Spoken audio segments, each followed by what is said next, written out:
Zenk Radyo'dan merhaba değerli dinleyiciler. Kent Gündemi programı ile sizlerleyiz. Bugün stüdyomuzda Diyarbakır Büyükşehir Belediyesi eş başkanları Sayın Serra Bucak ve Doğan Hatun'u konuk ettik. Kendilerine hoş geldiniz diyelim. Hoş bulduk, merhaba. Sayın eş başkanlar, aslında gündem yoğun. Dünden beri bir kar yağışı var. Bu yoğunluk içerisinde bize zaman ayırıp geldiler. Bunun için kendilerine teşekkür edelim. Değerli dinleyiciler, biz bu programda biraz Diyarbakır Büyükşehir Belediyesi'nin 2025 yılında yaptıkları hizmetleri ve yapamadıklarını konuşacağız. Bununla birlikte sizlerden gelecek olan soruları Sayın Eş Başkanlara yönelteceğiz. Sizler de sorularınızı WhatsApp hattımızdan iletebilirsiniz. WhatsApp hattımız 0532 489 74 24. Buradan sorularınızı gönderin. Biz de sizin adınıza eş başkanlara iletelim. Onlar da cevaplasınlar. Şuradan başlayalım. Serra Başkan, sizden başlayalım isterseniz. Siz ikiniz de dün sahadaydınız. Yoğun bir kar yağışı oldu. Hepimiz böyle bir çile çektik, bütün Diyarbakırlılar. Ve bu kar yağışına ne derece hazırlıklıydınız bilmiyorum ama bunu belki anlatırsınız birazdan. Evet. Şuradan başlayalım. Dünkü bu kar yağışına dair çalışmalarınız nasıl geçti? Yine bununla birlikte bu size şöyle bir tablo ortaya çıkardı mı? Diyarbakır Büyükşehir Belediyesi'nin bu tür durumlarda, afet durumlarında bir planlaması olup olmadığını bize belki dinleyicilerimize anlatırsınız. Buradan başlayalım. Öncelikle ben de herkesi sevgiyle, saygıyla selamlıyorum, tüm dinleyicilerinizi. Tabii dün sabah başlayan kar yağışı ile birlikte kentimiz öğlen saatlerine kadar ne yazık ki bizlerin de istemediği bir trafik ve ulaşım sorunu yaşadı. Tabii ki zorlu bir öğleden önceydi bizim için. Tabii ki biz hazırlıklarımızı gerçekleştirmiştik. Gerek tedariklerimiz, tuz tedariklerimiz, gerekse araçlarımızın tedarikleri ve hazır bulunmuşluğu. Elbette meteorolojiyi takip ediyorduk tüm herkes gibi. Yani bu kar yağışına hazırlıklıydık. Sabah 6-6.30 itibariyle makine ikmalde bütün araçlarımız hazırdı. Siz de takdir edersiniz ki aslında kırsalda çoktan biz yol açma çalışmalarını yürütmekteyiz. Bizim kırsal yollarımız aslında 10 günden fazladır kapanıyor ve büyükşehir ekipleri ve ilçe belediye ekipleri kırsalda yoğun bir çalışma yapıyor. Tabii merkezde durum biraz farklı oluyor. Birincisi bunun yapısal sıkıntıları var. Bizim kentimiz ne yazık ki son yıllarda özellikle böyle çok yoğun kar yağışına maruz kalmıyor. İklim değişikliği diyelim buna, farklı sebepler diyelim. Dolayısıyla bir kere sürücülerimizin profili buna uygun değil. Ne yazık ki yani araç sürücüleri 3 günde olsa 5 günde olsa kar yağabilir ve kar lastiği ihtiyacımız var meselesini göz ardı ediyorlar. Bunu anlayabiliyoruz. Bununla empati kurabiliyoruz. Bu kadar kısa süre için lastik değiştirilir mi demelerini anlayabiliyoruz. Ekonomik sıkıntılar var. Lastik değişimi çok pahalı. Ama bütün bunlar bir sabah kar yağdığında ve ciddi kar tuttuğunda, yani saatlerce durmadı kar, öğleden sonraya kadar kar yağışı sürdü. Bu trafikte ciddi tıkanmalara yol açtı. Bırakın onu, çok ciddi riskler ortaya çıktı. Yani rampalarda, yokuşlarda araçların kaydığını gördük biz. Evet. Benim kendi gözümün önünde TOKİ Seyrantepe rampasında kum atıldığı halde, tuz atıldığı halde, çakıllar atıldığı halde araçların çıkamadığını gördük. Çünkü hepsinin lastiği yaz lastiğiydi, hemen hemen istisnasız. Bu büyük bir sorundu bizim açımızdan. Ama bizim Büyükşehir Belediye'miz sabah saatlerinden itibaren, sabah 6-6.30 saatlerinden itibaren, kar yağışından itibaren tuzlamaya başladı. Oradaki temel sıkıntı, bakın bu kentte karayollarının sorumluluk alanında, yetki alanında bulvarlarımız var, ana arterlerimiz var. Silvan yolu, Elazığ yolu, Urfa yolu. Ne yazık ki zaten ilk tıkanma ve ilk durması, yani tırların yukarı çıkamayışı Silvan yolunda oldu. Ne yazık ki orada tıkanan trafik karayollarının zamanında sabahleyin tuz çalışması ve solüsyon çalışması yapmamasından kaynaklandı. Bunun da gerekçesi var. Dün anlattık aslında, dün biraz ifade etmeye çalıştık. Karayolları tıpkı bizim gibi kırsal yollarda, yani kendi yetki alanında Kulp, Muş, Bingöl, Viranşehir, Bismil, Savur, Tepe, bu gibi alanlarda, çünkü Karayolları 9. Bölge Müdürlüğü, siz de biliyorsunuz ki sadece Diyarbakır'dan ibaret değil, Evet. çevre illerden ibaret ve çevre illerde yaklaşık 2 haftadan beri yoğun kar yağışı var. Bu yoğunlukta ne yazık ki kent merkezinde tuzlama çalışması yürütemedi. Bunu bir şikayet olarak ifade etmiyoruz. Biz bir gerçeklik olarak ifade ediyoruz. Ya aslında bir Önümüze koordinasyon çıkan sorunu bu. da var sizlerle. onlar Elbette bir arasında. koordinasyon sorunu da vardı. Mesela tuza yetişemeyeceğini Karayolları bir gün önce bize söyleseydi, biz ana arterlerde başlamamız gerektiğini bilebilirdik. Nihayetinde sabah ilk saatlerde tuzlanmamış olan ana arterler ve yokuş alanlarda trafik sıkışınca tırlar ve kar lastiği olmayan otomobiller, minibüsler, transitler yolu tıkayınca bu kaos ortaya çıktı. Şimdi 1, 2, 3 araç trafikte kalınca ve ilerleyemeyince bizim araçlarımızın da girmesi çok zor oldu. Emin olun bizim araçlarımız 40'tan fazla aracımız sahadaydı. Ve her taraftan girmeye çalışıp tuz atıp kar küreyip yolu açıp bunu mümkün kılmaya çalıştılar. Ama farkındayız, sabah saatlerinde 2-3 saatlik de olsa bir yoğun kriz yaşandı. İnsanlar mağduriyet yaşadı, işlerine gecikti, okul trafiği çok yoğunlaştı. Keşke sabahın erken saatlerinde il valisi okulları tatil etseydi. Bunu bir gün önce koordine edebilirdik. Bir gün önce birbirimizle konuşup bu koordinasyonu sağlayabilirdik. Yahut onlar Milli Eğitim Müdürlüğü ile konuşabilirdi. Okul trafiği de çok ciddi oranda bizi zorladı, etkiledi. Ama şunu ifade etmeliyiz. Dün de söyledik. Ben bunun altını özellikle çizmek gerektiğini düşünüyorum. Doğru, biz ilk etapta 40 araçla sahadaydık. Biz bir kar kenti değiliz. Bir Van gibi, bir Hakkari gibi, bir Ağrı gibi aylarca karın yağdığı bir kent değiliz. Dolayısıyla bizim 10 adet kar küreme ve tuzlama aracımız normal şartlarda bize yetiyor. Evet. Bakın bunu söylüyorum. 10 tane aracımız bize yetiyor. 10 tane tuzlama ve kar küreme aracı, geri kalan kamyon, pick-up, farklı GCP, grader, neyse bunların hepsi, yani yolu açmak için kullandığımız bütün araçlar aslında bize yetiyor. Yetmemesinin bir sebebi karayollarının bölgesine, alanına girmek zorunda kaldık arkadaşlar. Buna göz yumamazdık. Elazığ yolunda girdik, Urfa yolunda girdik, Silvan yolunda girdik ve bu bizi diğer yerlerden, viyadüklerden, hastane girişlerinden, Seyrantepe, Toki'den ne yazık ki alıkoydu. Orada birikmeler gerçekleşti. Orada birikme gerçekleşince trafiği aksattı bu durum. Bunun farkındayız. Ama dün bir eleştiri aldık. 40 araçla 180 personelle Diyarbakır'da karla mücadele mi yapılır diye. Valla biz geldiğimizde kayyumlar bize bu kadar envanter bırakmıştı. Bunun da altını çizmek gerekiyor. Ve bizim önceliklerimiz vardı. Mesela diyebilirsiniz ki 10 tane daha kar küreme ve tuzlama aracı alabilirsiniz. Ama az önce ifade ettiğim gibi biz bu kadar yoğun kar gören bir şehir değiliz. Geçen yıl neredeyse kent merkezine hiç kar düşmedi. Kırsallarda çok yoğun çalışmalar yürüttük. Geçen kışı da hatırlıyoruz biz. Ama böyle 2-3 yılda bir, 4-5 yılda bir gelen kar bizi gerçekten hani bu alımların öncelikli olmadığına ikna ediyor. Başkaca öncelikli alımlarımız var bizim. Mesela itfaiye araçları gibi, arazöz gibi, merdivenli itfaiye aracı gibi. Dolayısıyla dün bu eleştiri geldi. Biz var olanı söylüyoruz. Biz halkımıza doğruyu söylüyoruz. 40 aracımız varsa 40 aracımız var diyoruz.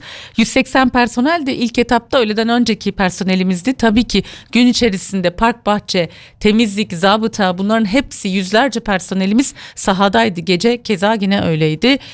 Ki gece yoğun bir çalışma yapıldı. Aralıksız çalıştı arkadaşlarımız. Yine 10 tane tuzlama ve kar küreme aracımız ve diğer büyük araçlarımız, graderlerimiz, yol kazıcılarımız sahadaydı. 60'tan fazla personelimiz sahadaydı. Gece için bu yetti, yeterli oldu. Bugüne hazırlayabildik ama dün için, dünkü sıkışıklık için gerçekten bir koordinasyonsuzluk vardı. Ama toplamında bu süreç içerisinde 914 kilometre yol temizliği yapmış Diyarbakır Büyükşehir Belediyesi, kent merkezinde ve kırsalda 914 kilometre az bir kilometre Evet, yol temizliği değildir diye düşünüyoruz. Evet. Ya aslında insanlar şunu düşünüyor. Evet, burası bir kar kenti değil. Böyle birkaç yılda bir yağar ama bir Diyarbakır Büyükşehir Belediyesi'nin buna hazırlıklı olması lazım. Mesela ben dün evden çıkarken taksiyle gitmek istedim. Taksici bunu söyledi. Sizin söylediğinizi hani haberlerden, sizin yaptığınız açıklamadan şunu duyduk. Ya işte karayolları ana arterleri temizlemediği için biz ekiplerimizi oraya Doğru. kaydırdık. Taksici diyor ki abi burası Büyükşehir, Diyarbakır Büyükşehir Belediyesi diyor. Yani buna hazırlıklı olmalılar diyor. Doğru, biz hazırlıklıydık, tekrar edelim, ama ana arterler bizim yetki sorumluluğumuzda olmadığı için ilk etapta oralara girmek gibi bir önceliğimiz olmadı. Biz ilk Evet. etapta bizim sorumluluk yetki alanımızdaki alanlara girmeye odaklandık ki sabah 6.30 itibariyle tuzlamalarımızı orada yaptık. Sonra sabah saatlerinde karayollarıyla irtibatlaşınca durumun böyle olmadığını, Evet. sahada durumun farklı olduğunu ve karayollarının tuzlamada bahsettiğim sebepler yüzünden geciktiğini fark ettik ve ben tekrar ediyorum ve şimdi de söylüyorum, sürücülerimiz kar lastiği olmadan 4 mevsim yahut yaz lastiğiyle trafikte, bakın yarın ve öbür günde çok ciddi bir kar bekleniyor.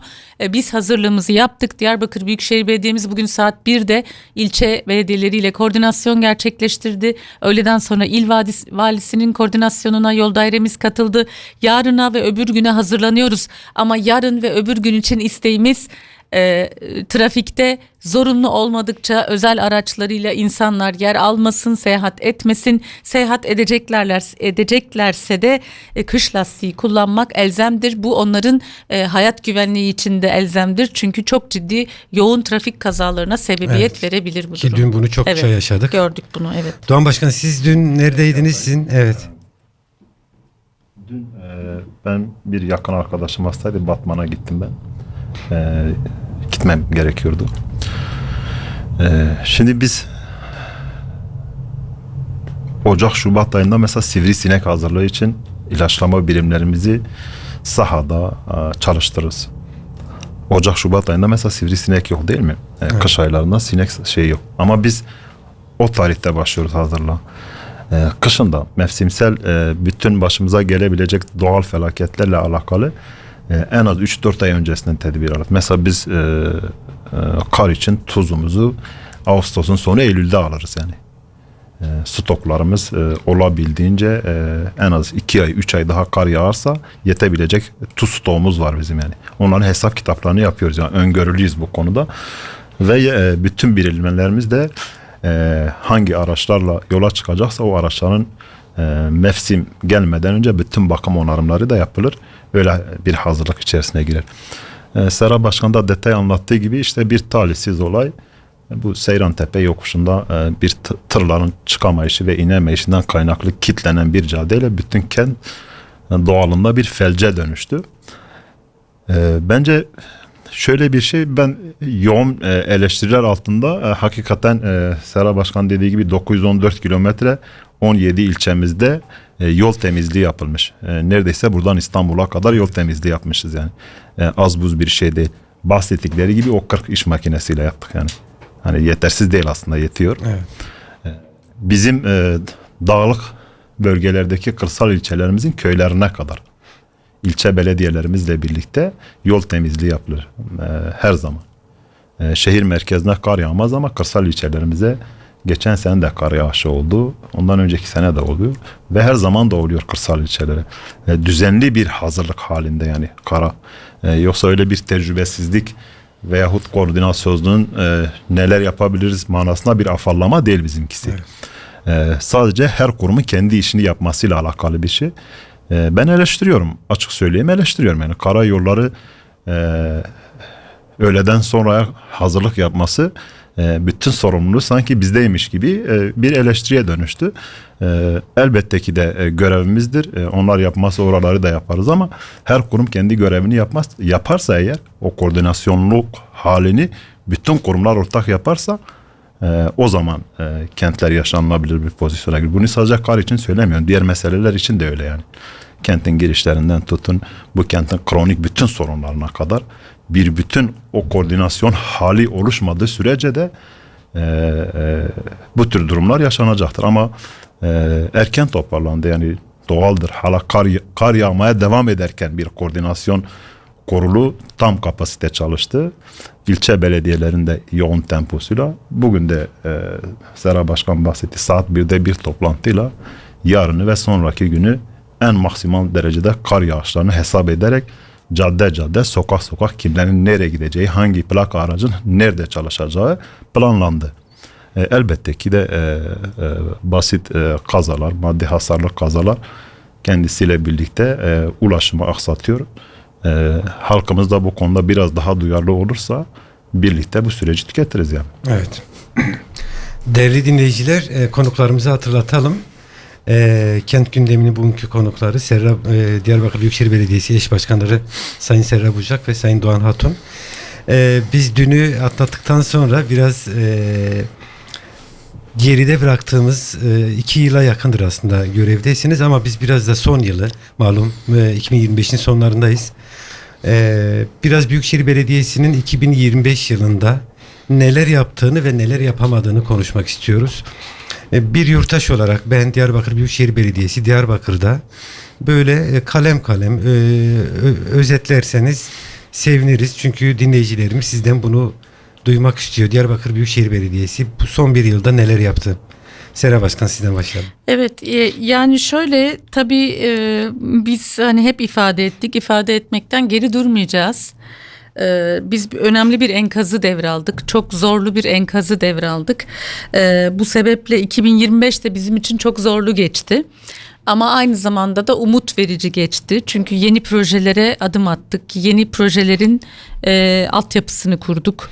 Aslında 2026'da hayata geçireceğimiz pek çok projenin de altyapısı kuruldu. Yani 2025 bizim açımızdan bir, yeni açtığımız yerlerin açısından iyi oldu, önemli oldu. 2, 2026'daki projelerimizi hazırlamak açısından çok önemli oldu. Çok ciddi iyileştirmeleri ulaşımda yaptık. Diyeceksiniz trafik hala çok büyük bir sorun ama biz kendi ulaşım filomuzda, otobüs filomuzda, yine şoför alımlarımızda, kavşak düzenlemelerimizde çok ciddi çalışmalar yürüttük. Onu söylememiz lazım. Örneğin şehir içinde 2024 yılında hat sayımız 25 iken biz bunu 2025'te 35'e çıkarttık. 10 hat daha ekledik. 10 yeni hat daha ekledik bu trafiği çok zora girmiş büyük kentimize, metropol kentimize.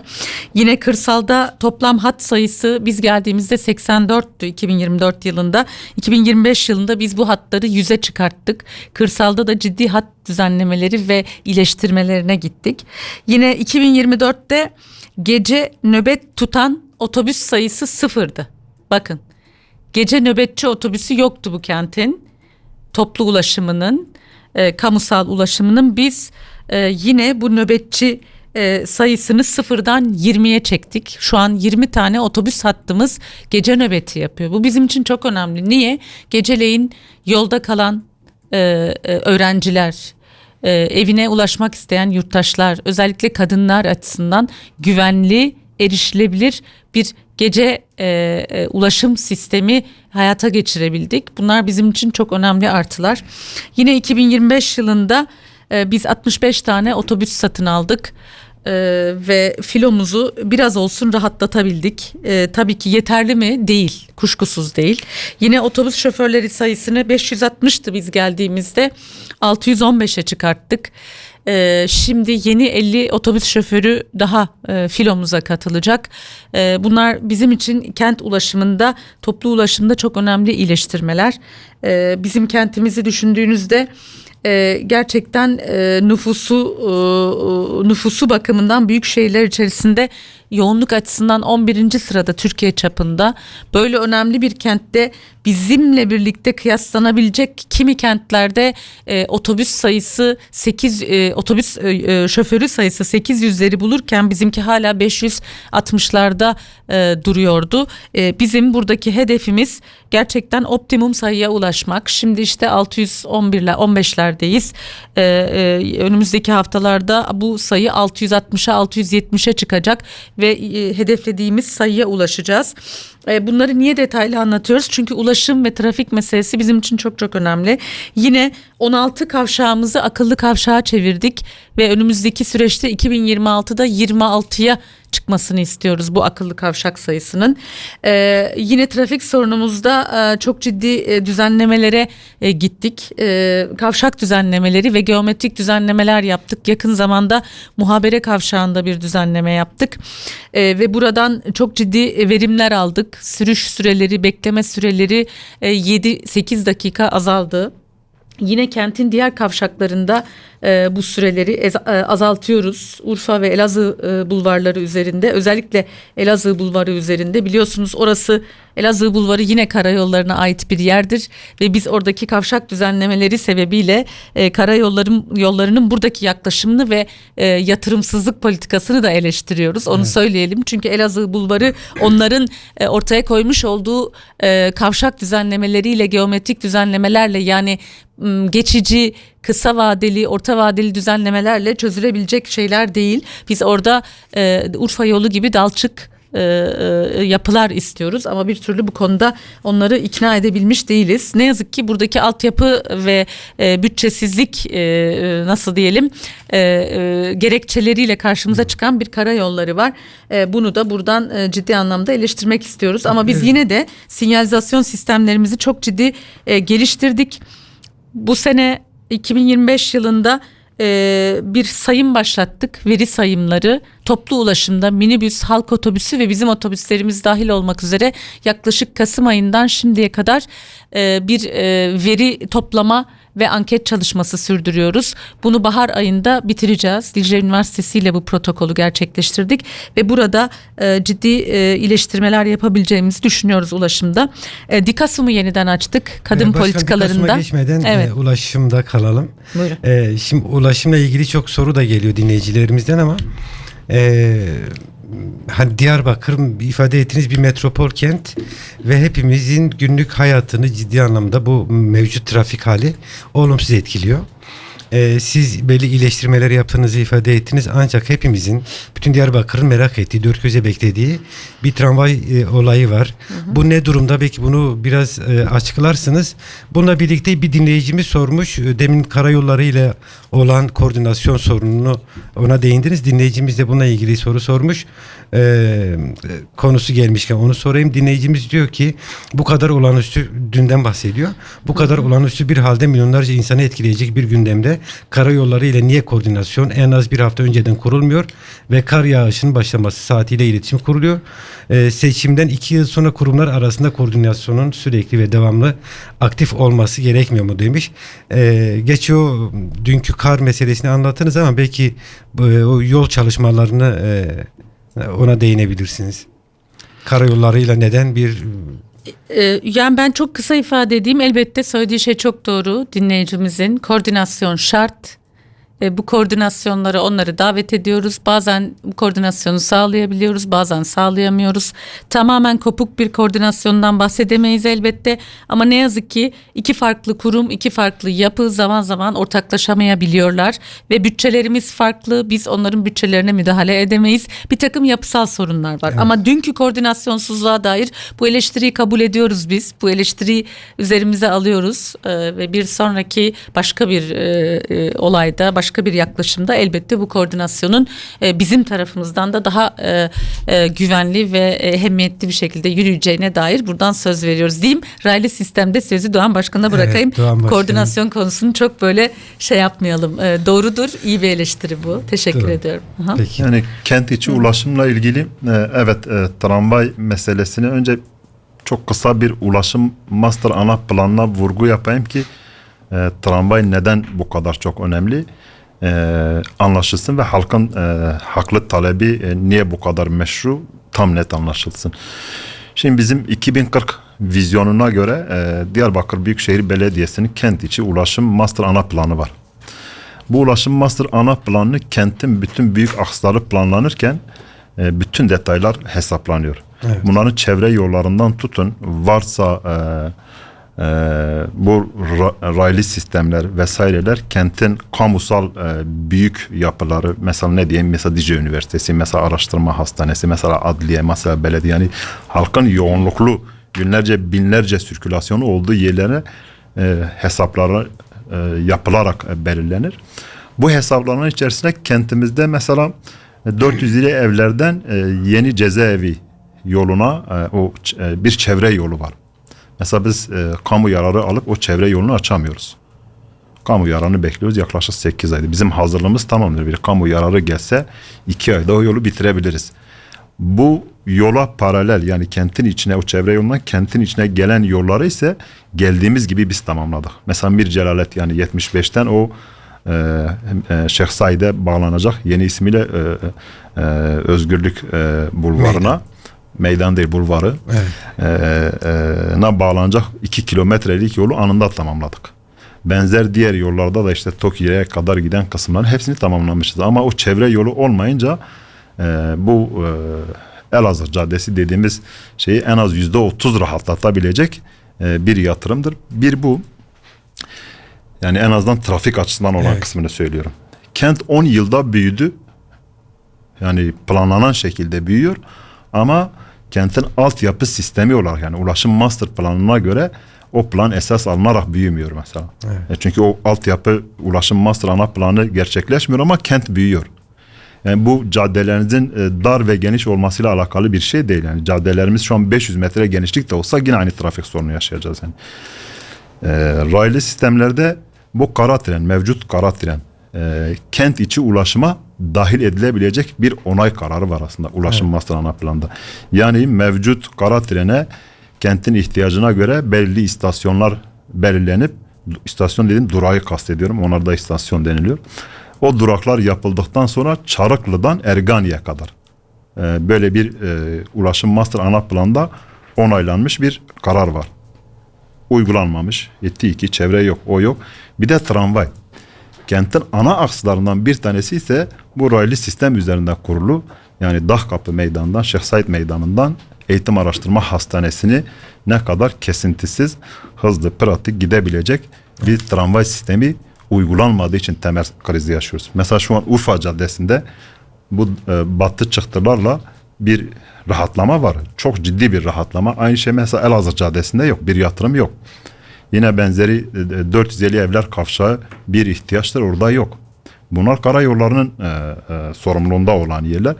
Bunlar olmayınca hızlı, yani kent dışına çıkacak araçlarınla birlikte yoğun trafik olduğu bir sisteme evriliyor ve soruna dönüşüyor.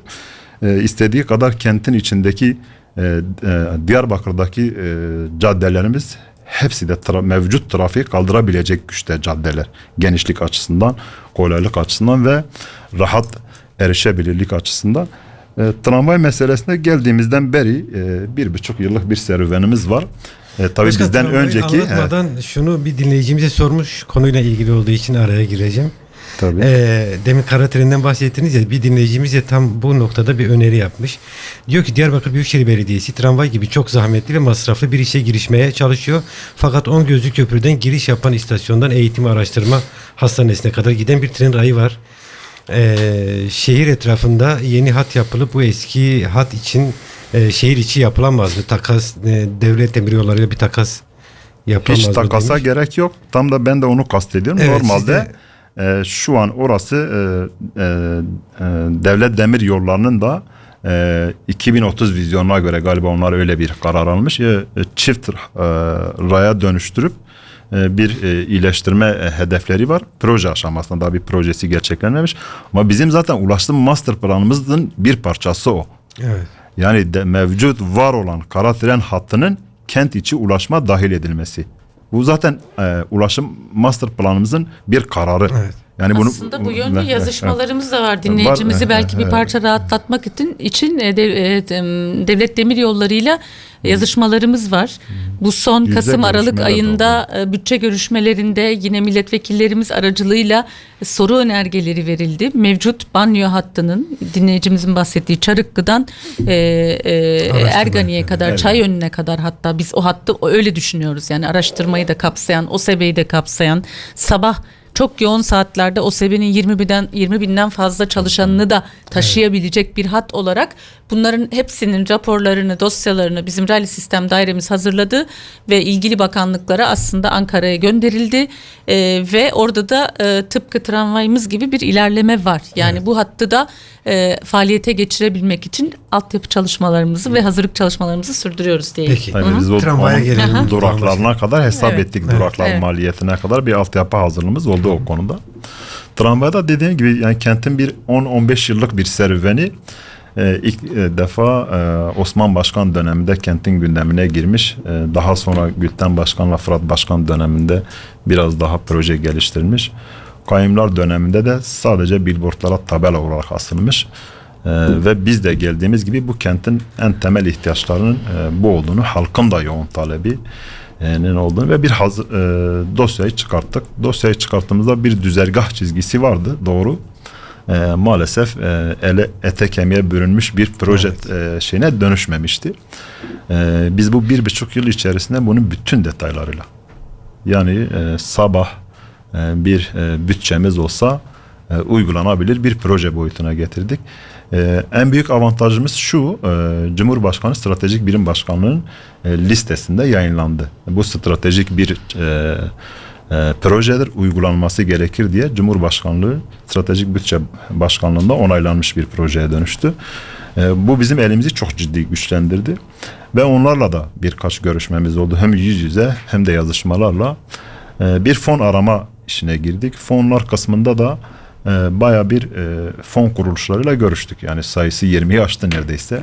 Uluslararası görüşmeler gerçekleştirdik. Büyükelçilikler üzerinden, konsoloslar üzerinden ve fon kuruluşları, kalkınma bankaları ve benzeri kuruluşlarla ciddi bir mesai harcayarak ve bu işi pratik sahada uygulayan, gelip bizlere fikir veren birçok firmayla da görüştük. Yani tabii ki bu firmalar özü itibariyle gelip talip oluyorlar projeye.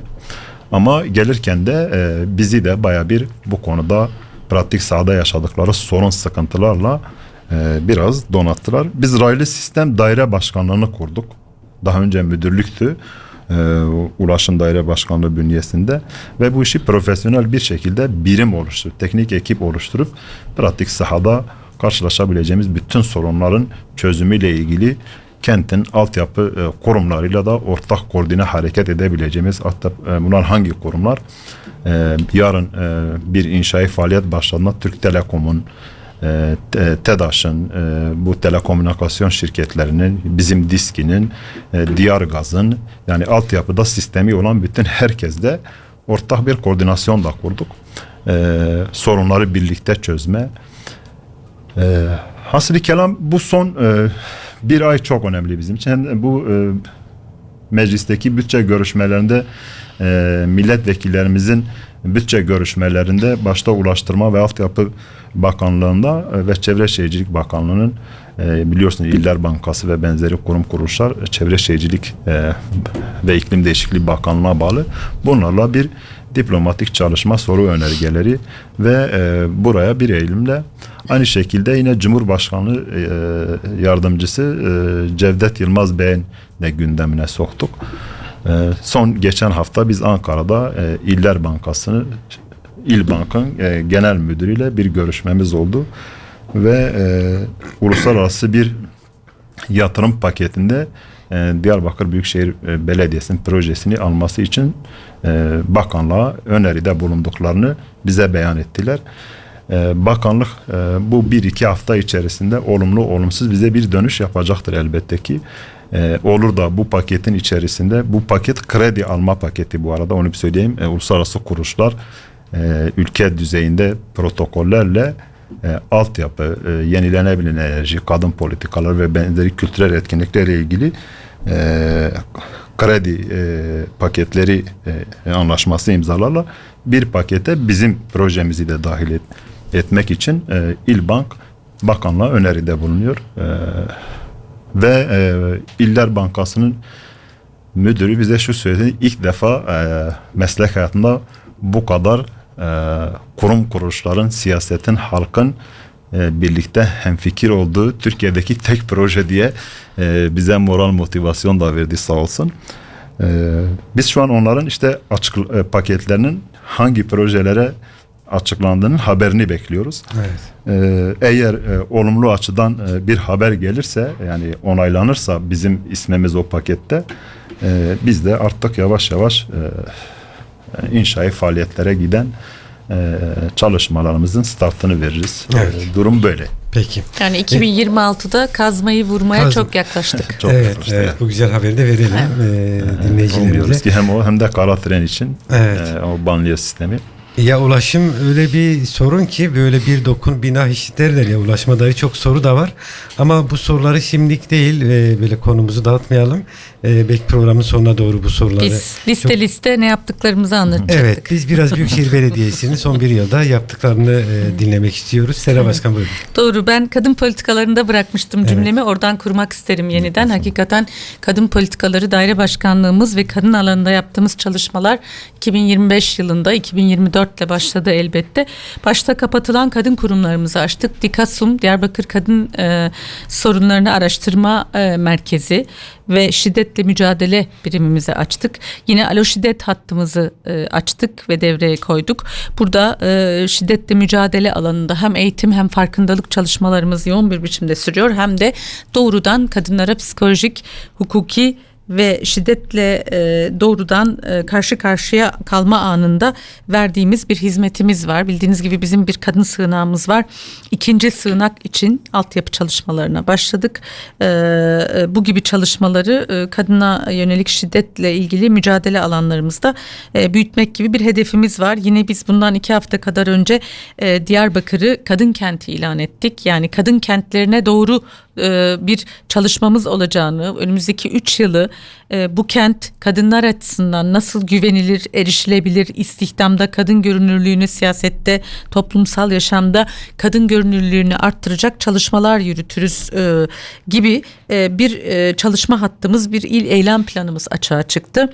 Yine bununla birlikte biz Türkiye Belediyeler Birliği'nin ve BM Nüfus Fonu'nun ilan ettiği kadın dostu kentler arasındayız. 25 kent arasında Diyarbakır Büyükşehir Belediye'miz bu çalışmada yine eğitim faaliyetleri, kapasite geliştirme faaliyetleri ve farkındalık çalışmalarıyla sürüyor olacak.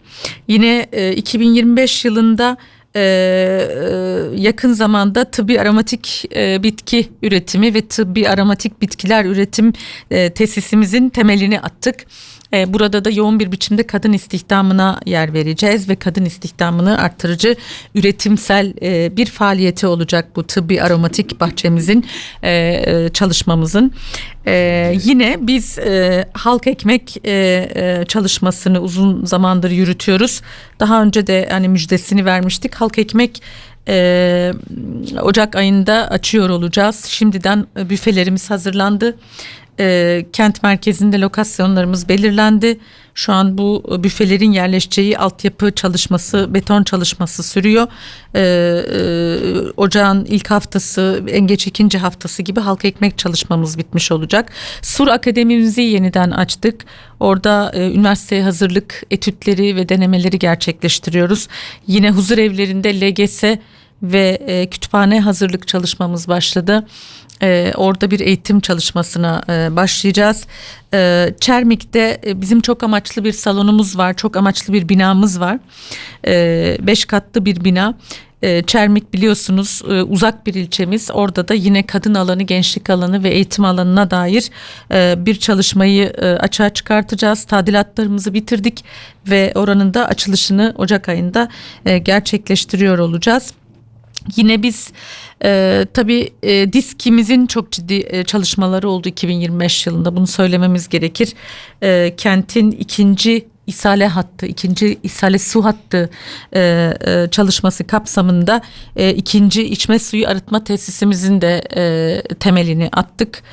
2025 yılında yine bir tane olan SCADA sistemini, ikincisini hayata geçirmek için arkadaşlarımız çalışmalar yürütüyor. Şilbe'de bir paket arıtma tesisi bu yaz ayında kurduk 2025 yılında ve aslında DİSK'in çalışmaları açısından değerlendirdiğimizde DİSK'i 2025 yılında belki 8 yıl 9 yıl yapılmayan kanalizasyon temizliği, kanal çalışmaları, yağmur suyu çalışmaları, içme suyu çalışmaları, ishale hattı çalışması, yine kırsallarda sondaj kuyuları çalışmaları ve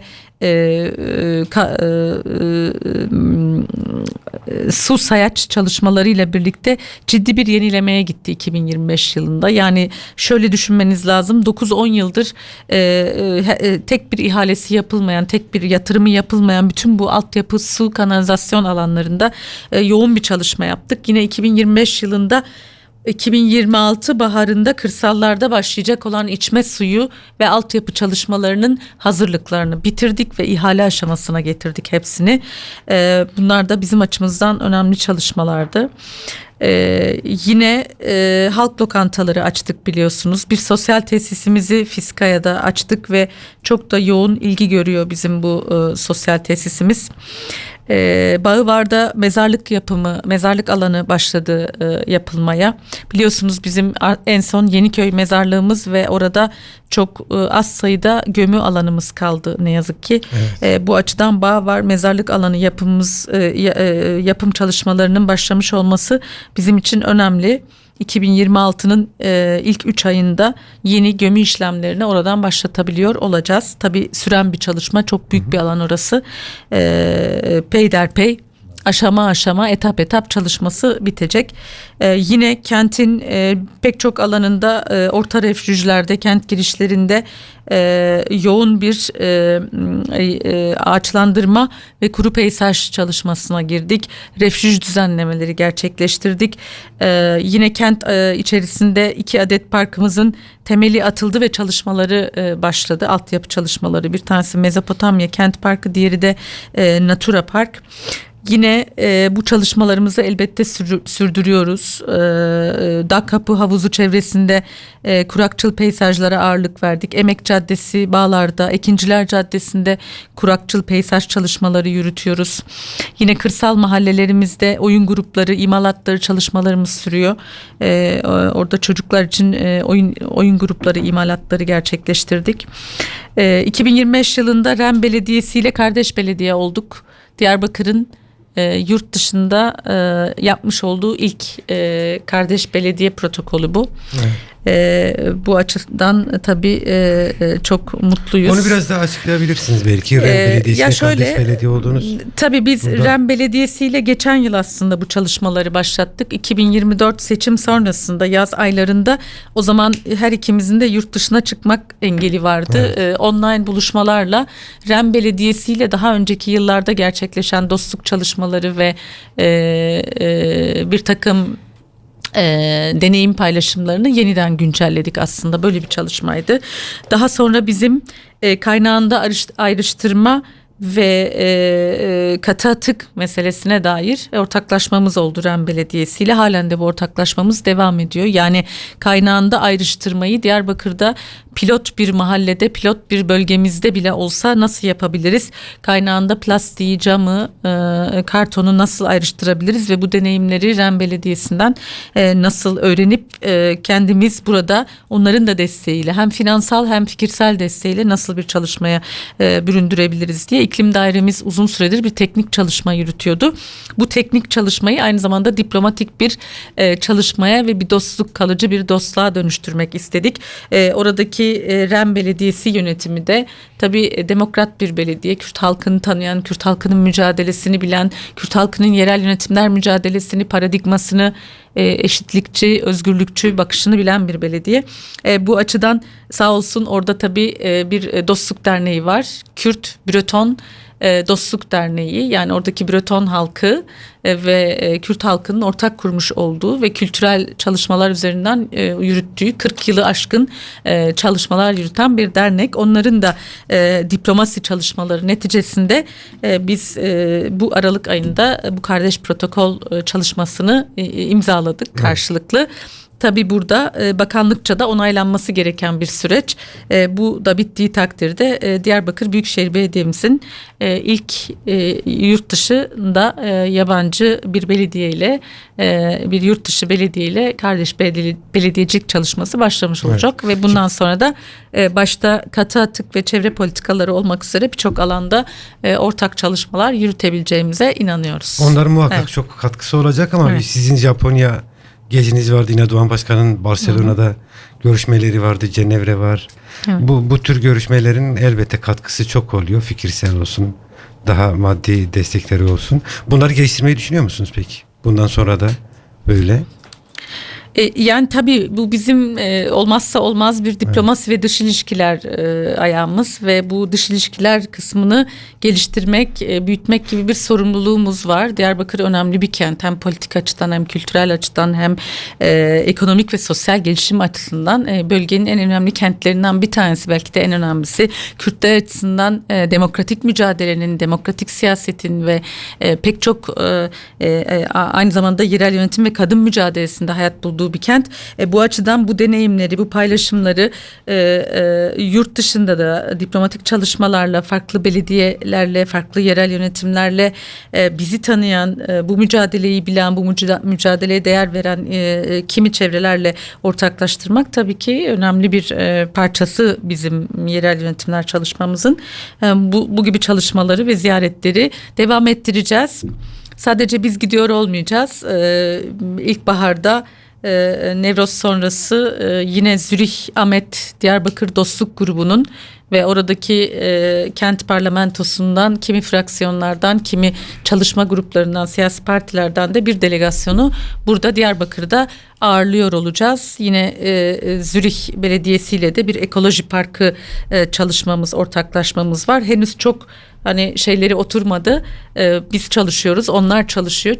Karşılıklı olarak teknik ekiplerimiz çalışıyor ama o da zannediyoruz ki önümüzdeki bir yıl içerisinde daha somut bir ortak projeye, ekoloji park projesine dönüşebilecek. Yani kimi zaman evet deneyim paylaşımları, kimi zaman diplomatik çalışmalar ve halk diplomasisi, sivil toplum diplomasisi. Aslında bunu yerel yönetimlerle sınırlı tutmak da istemiyoruz. Evet. Örneğin Zürih kenti bizi ziyaret ettiğinde kentimizdeki sivil toplum örgütleri, ekolojiden kadın örgütlerine, odalardan sendikalara böyle bir yapıyla onları karşılamak ve buradaki o sivil toplum dinamiğini de onlara yakınlaştırmak ve oradaki ortaklıkları da aslında teşvik etmek istiyoruz. Böyle bir bakışımız da var kent diplomasisi açısından. Evet. Hı-hı.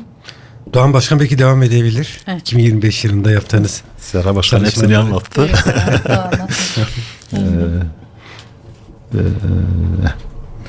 Bir kentteki asfaltları anlatmadınız Serra Başkan. Evet, hakikaten hiç bu konuda mütevazı olmayacak. Diyarbakır tarihinin bir yaz sezonunda neredeyse kentin bir bütünün asfaltını yeniledik. Evet. Geçen sene yani 2024'te geldiğimizde halka şöyle bir çağrı yapmıştık. Altyapı sorunlarımızı çözdükten sonra asfalt yapacağız. O yüzden 2024'te şehir merkezinde hiç asfalt yapmamıştık.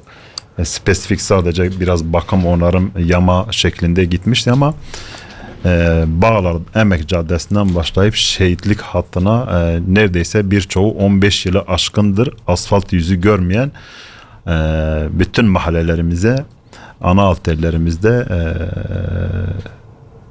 ciddi bir asfaltla bu kentin bazı kısımları eksik kalsa da eksik kalan kısımlar da şöyle: Diyargaz'ın özellikle Bağlar 4 yol civarında ana arterlerinde doğal gaz çalışması yürüttüğü için asfalt yapamadığımız yerler var. Hepsi planlamalarımızın içerisindeydi. Onları da 2026'ya tamamlanmak üzere planladık. Serra Başkan birçok detayı aktardı. Kültürel etkinlikleri zaten kentimizin bir bütünü takip etti. Çok da kıymetli bir süreç geçti kültür dairemiz açısından ve mesela en kıymetlisi, hepsi kıymetli ama 30 yıllık bir özlemle Koma Ahmet konseri bu kent için unutulmaz bir hafızaya yer edindi. Sanırım Serra Başkan Jinkart ve eğitim desteği ile ilgili devam ettirdi. Geçen sene Jinkart'ı başlatmıştık.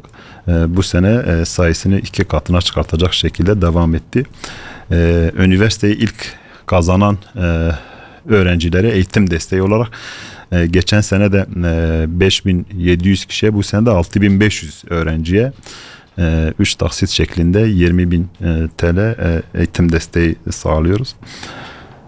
Sosyal hizmetler kısmı bizde hep eskiden Sarmaşık Derneği'nde olduğu gibi bir elin verdiğini diğer el duymaz mantığıyla çok da böyle insanların yoksulluk halini gündemleştiren değil de yoksulluk haline çare bulan, deva olmaya çalışan bir sistemle başvuru yapan bütün ailelerimizin, halkımızın yerinde somut tespit yapıp bir veri havuzu da oluşturacak şekilde bu çalışmalarımız devam ediyor.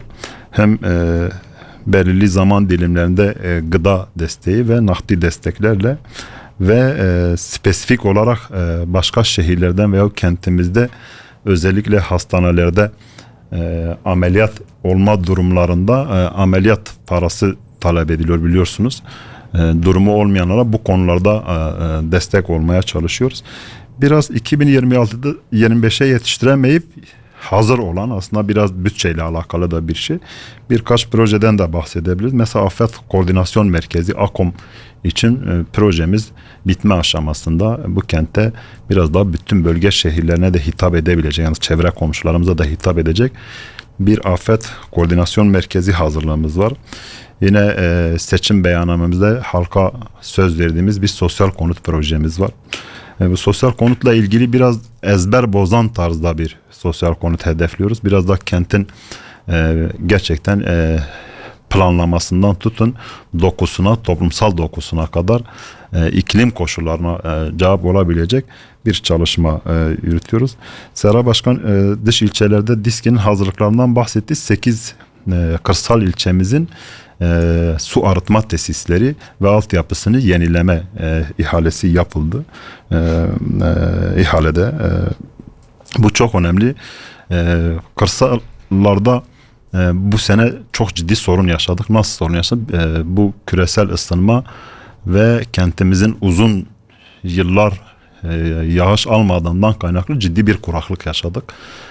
Bir önceki sene şehir merkezindeydi 2024'te, ama 2024'ün kent merkezindeki içme su problemlerini Serra Başkan'ın bahsettiği projelerle hemen İplik'teki saniyede 400 litre içme suyu yapacak paket arıtmayla çözmüştük ve bu sene şehir merkezinde olağanüstü 1-2 vaka dışında kente su konusuyla ilgili bir problem yaşamadık. Aynı sistemi, bütün büyük gücümüzü de şimdi kırsala götürecek bir planlama yaptık. Bütün mühendis arkadaşlarımız DİSK'inin o güçlü teknik yapısını kırsal ilçelerimizin sorununu çözebilecek bir planlama hazırlığı içerisindeydik. Ki daha önce 2024'te duyurusunu yapmıştık, işte Ergani ve Silvan'ın bütün altyapısıyla alakalı bir hibe almıştık Japonya'dan.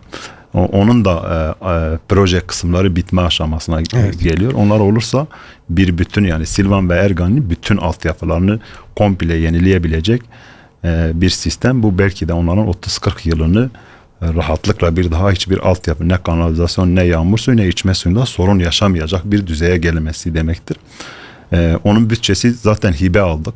O bütçesi duruyor kısımda. Bir de kırsal mahalle köyler. Ara verelim, haber arası. Değerli dinleyiciler, kent gündeminin bugünkü konukları Diyarbakır Büyükşehir Belediyesi eş başkanları Sayın Serra Bucak ve Doğan Hatun. Kısa bir haber arası vereceğiz. Haberlerden sonra çok yoğun soru da geliyor. Haberden sonra bütün sorularınızı dilimiz döndüğünce başkanlara ileteceğiz. Onları da yanıtlayacak. Şimdilik haber arası. Tekrardan merhaba değerli dinleyiciler. Kısa bir aradan sonra tekrar buradayız. Konuklarımı tekrardan hatırlatayım. Kent gündeminin bugünkü konukları Diyarbakır Büyükşehir Belediyesi eş başkanları Sayın Serra Bucak ve Sayın Doğan Hatun. Biz ilk bölümde biraz Büyükşehir Belediyesi'nin 2025 yılında yaptığı hizmetleri duymak istedik. Eş başkanlar da böyle dilleri döndüğünce anlatmaya çalıştılar. Ama biz şunun farkındayız. Diyarbakır Büyükşehir Belediyesi'nin çalışmalarını daha önce de ifade ettik. Bu programa sığdırmak mümkün değil. Bu ikinci bölümde biraz dinleyicilerimizden gelen sorulara yer vereceğiz.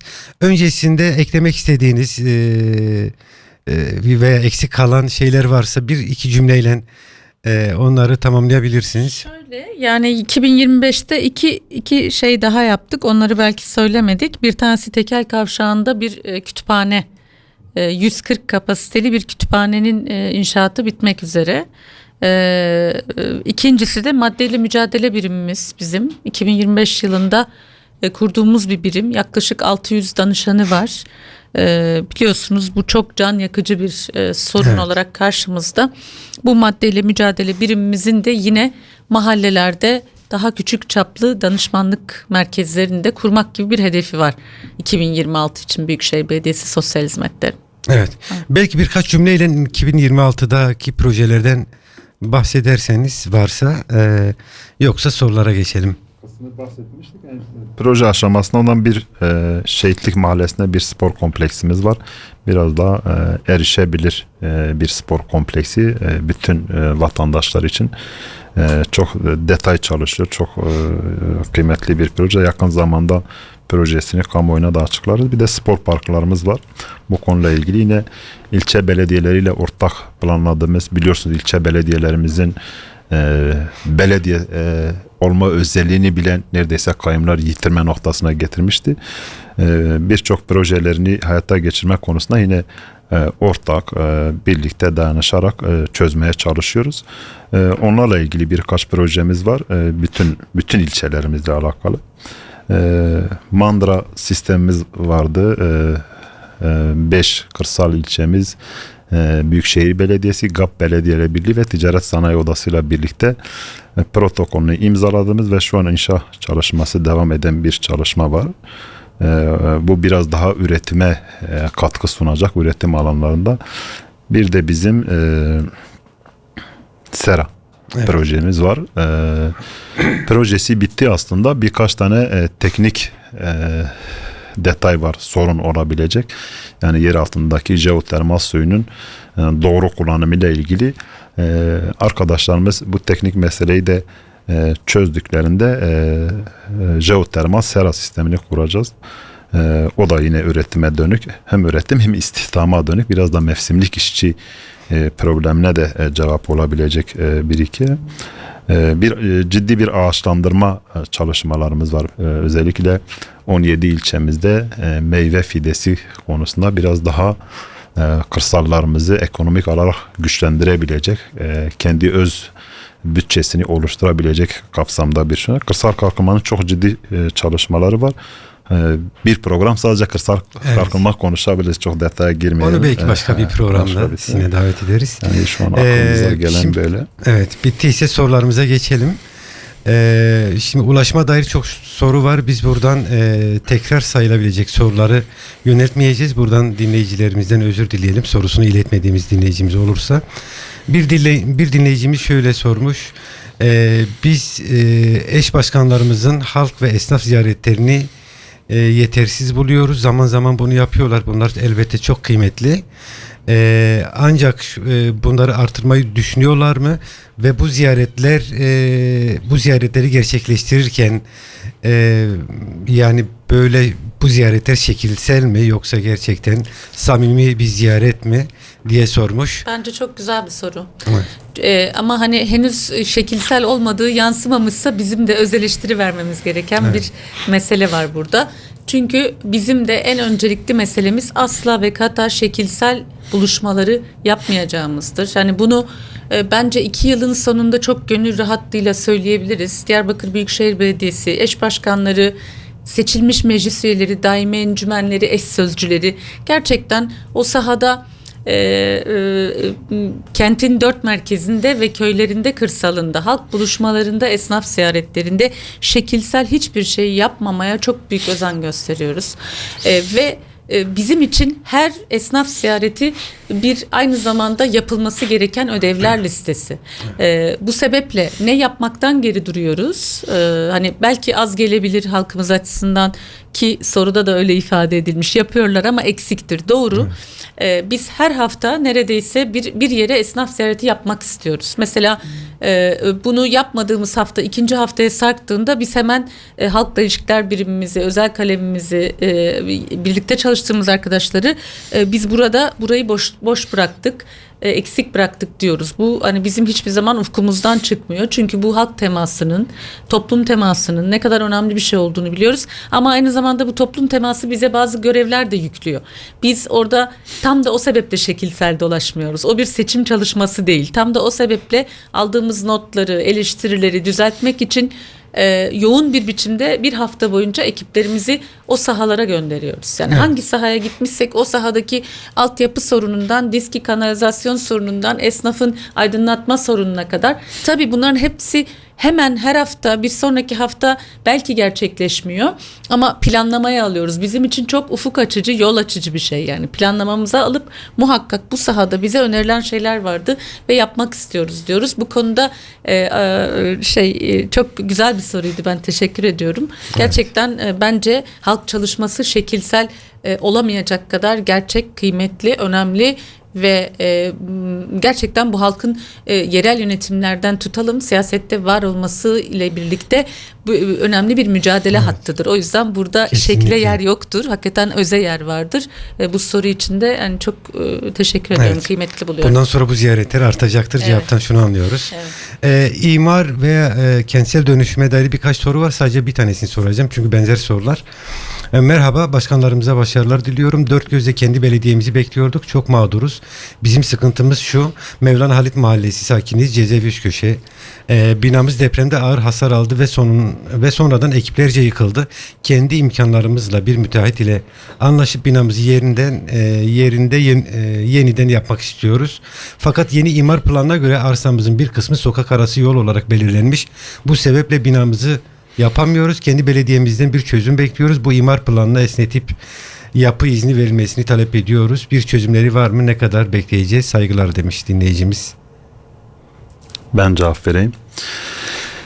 Teşekkür ediyoruz öncelikle ona. Ben de bir Mevlana Halit Mahallesi sakiniydim depreme kadar. Ne demek istediğini çok iyi biliyorum. Şöyle bir bilgi vermek gerekiyor. 2022 yılında Bağlar Belediyesi bir imar revizyon planı yapmışlar.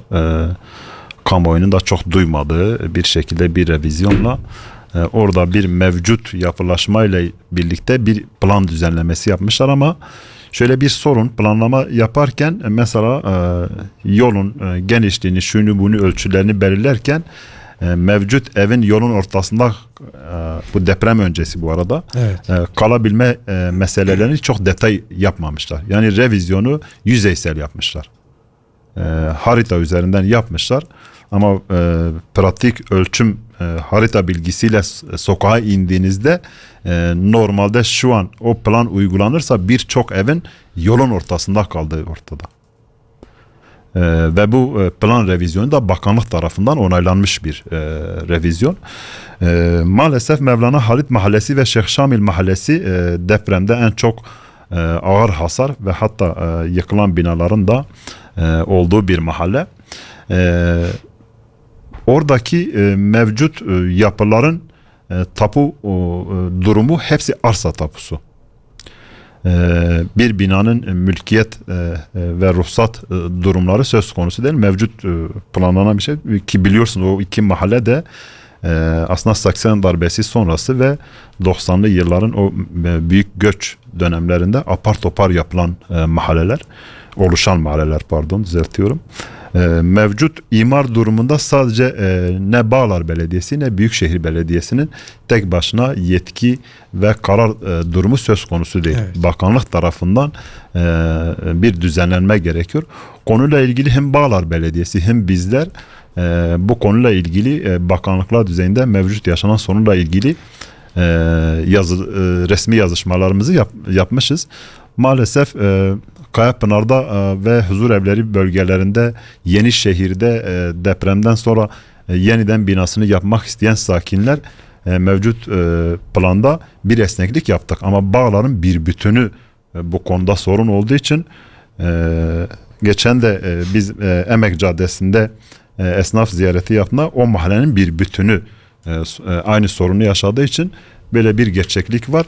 Yani bizim tek elimizde olan bir şey değil. Yani bizim işte gelin biz size esnetelim diyebileceğimiz bir imar meselesi yok Evet. orada. Yani bakanlığın da bu işin içerisine Biraz da dahil olması bakanlığın gerek. yetki Tabii, alanında. bakanlık yetkisine de.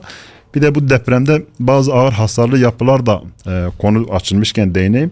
Neden yıkmıyorsunuz diye. Bunun yetkisi ilçe belediyeleri ve Büyükşehir Belediyesi'nde değil, Çevre Şehircilik İl Müdürlüğü'nde.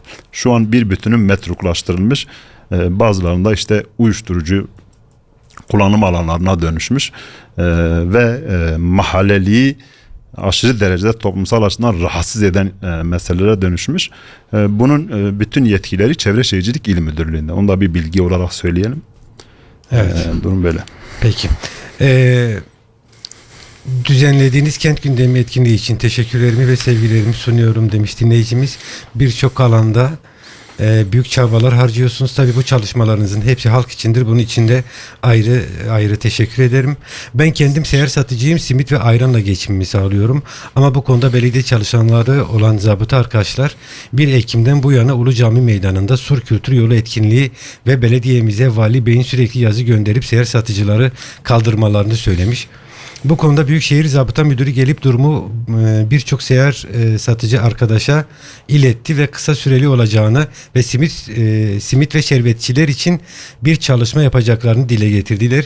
İşgali adı altında bütün büyük metropollerde simit satma durumu hem bir kültür hem de halkımız için memleketimizin yıllardır bilinen sabah kahvaltısında tüketilen simit ayran, simit çay ve bu kültürü devam ettirmek için bu sorunumu size iletmek istiyorum. Böyle bir çalışma olacak mı? Olacaksa ne zaman olacak? Bilgilendirilmek istiyorum saygılarımla demiş. Bu dinleyicimiz bizi telefonla da aradı, bu soruyu Şöyle, iletti. Ya biz de öncelikle teşekkür ediyoruz. Sevgiler, selamlar bizden de olsun. Ama bu tabii ki biz kaldırım işgalleri, seyyar satıcı işgali derken çok devasa bir şeyden bahsediyoruz. Bakın Gazi Caddesi'nde özellikle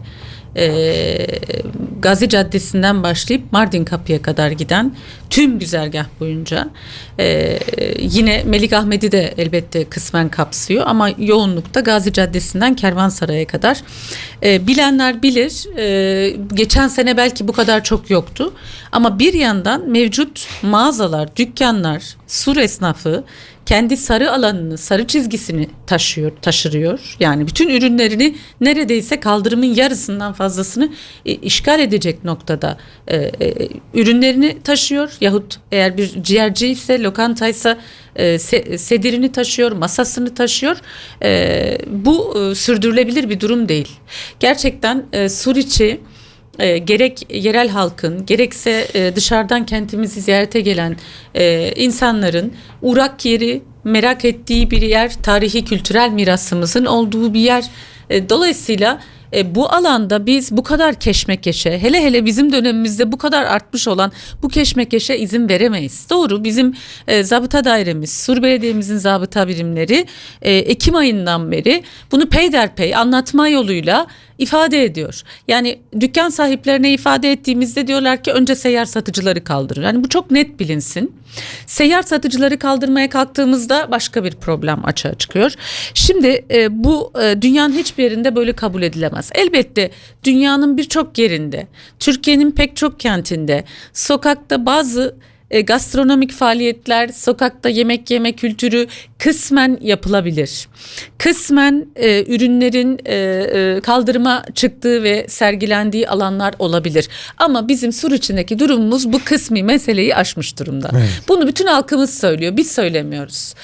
Bunu Büyükşehir Belediyesi, Sur Belediyesi herhangi bir suni gündem olarak söylemiyor. Bunu bize her gün mesaj kutumuza yerel basın eliyle, sizlerin eliyle halk toplantılarında Sur'da yaşayan halk, Sur'da esnaflık yapan insanlar, Sur'u gezmeye gidenler, Sur'u sevenler, Sur'a sahip çıkanlar söylüyor. Dolayısıyla bu kadar çok sesle söylenen bir şeye biz gözümüzü kapatamayız. Evet. Biz belediyeyiz, yerel yönetimleriz, nizam, düzen, temiz ve kaldırımların işgal edilmediği, o kaldırımlarda insanların yürüdüğü bir sur içine erişmek zorundayız. Bakın şu an erişmek zorundayız diyorum çünkü bu bizim kısa, orta, uzun vadedeki hedefimiz. Biraz geri dönülmez bir noktaya sokuldu sur içindeki durum. Evet. Akşam saatlerinde şırdancı ve ciğer, yani bu akıl almaz, bunu kabul edemeyiz. Her tarafın duman altında kaldığı, hakikaten sokaklarda yürünemediği, caddelerde yürünemediği bir Suriçini kabul edemeyiz. Ama simitçi ve şerbetçiler elbette bunların dışında tutulacak. Evet. Doğru biliyor arkadaşımız. Zaten zabıtamız da doğru bir bilgilendirmeyi bu anlamıyla yapmış.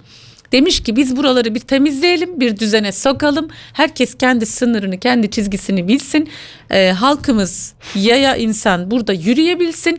Elbette belli metreler aralığınca, 8-10 metre aralığınca uygun şartlarda, uygun kapalı kabinlerde, camekanlı kabinlerde yahut şerbetçiler, simitçi ve şerbetçilere elbette satışına izin vereceğiz. Bunu bir düzene sokacağız, bir formata sokacağız ama onların da bizlerle dayanışması gerekiyor. Bir bütün oradaki esnafın ve seyyar satıcının bu durumu anlaması gerekiyor. Biz bunun için çok uzun zamandır çalışma yürütüyoruz. Bakın biz burada herhangi bir müdahaleyle, nahoş yöntemlerle, nahoş olan görüntülerle kimseyi burada küstürmek yahut üzmek istemiyoruz elbette. Herkesin bir ekmek kapısı, kazanç kapısı. Ama bu ekmek kapısı, kazanç kapısını sınırlamak gerekiyor. Gece saatlerine kadar süren bu yoğun sirkülasyon insanları artık Suriçine gitmemeye şartlıyor bakın. Evet. Gerçekten biz bunu etrafımızda artık çok duyuyoruz, çok tanık oluyoruz. Böyle bir yer değil Suriçi. Suriçi bizim tarihi kültürel mirasımız. Evet. İlk yerleşim yerimiz bu kent açısından. Dolayısıyla oraya sahip çıkmak durumundayız. Evet. Oraya el birliğiyle sahip çıkmak durumundayız.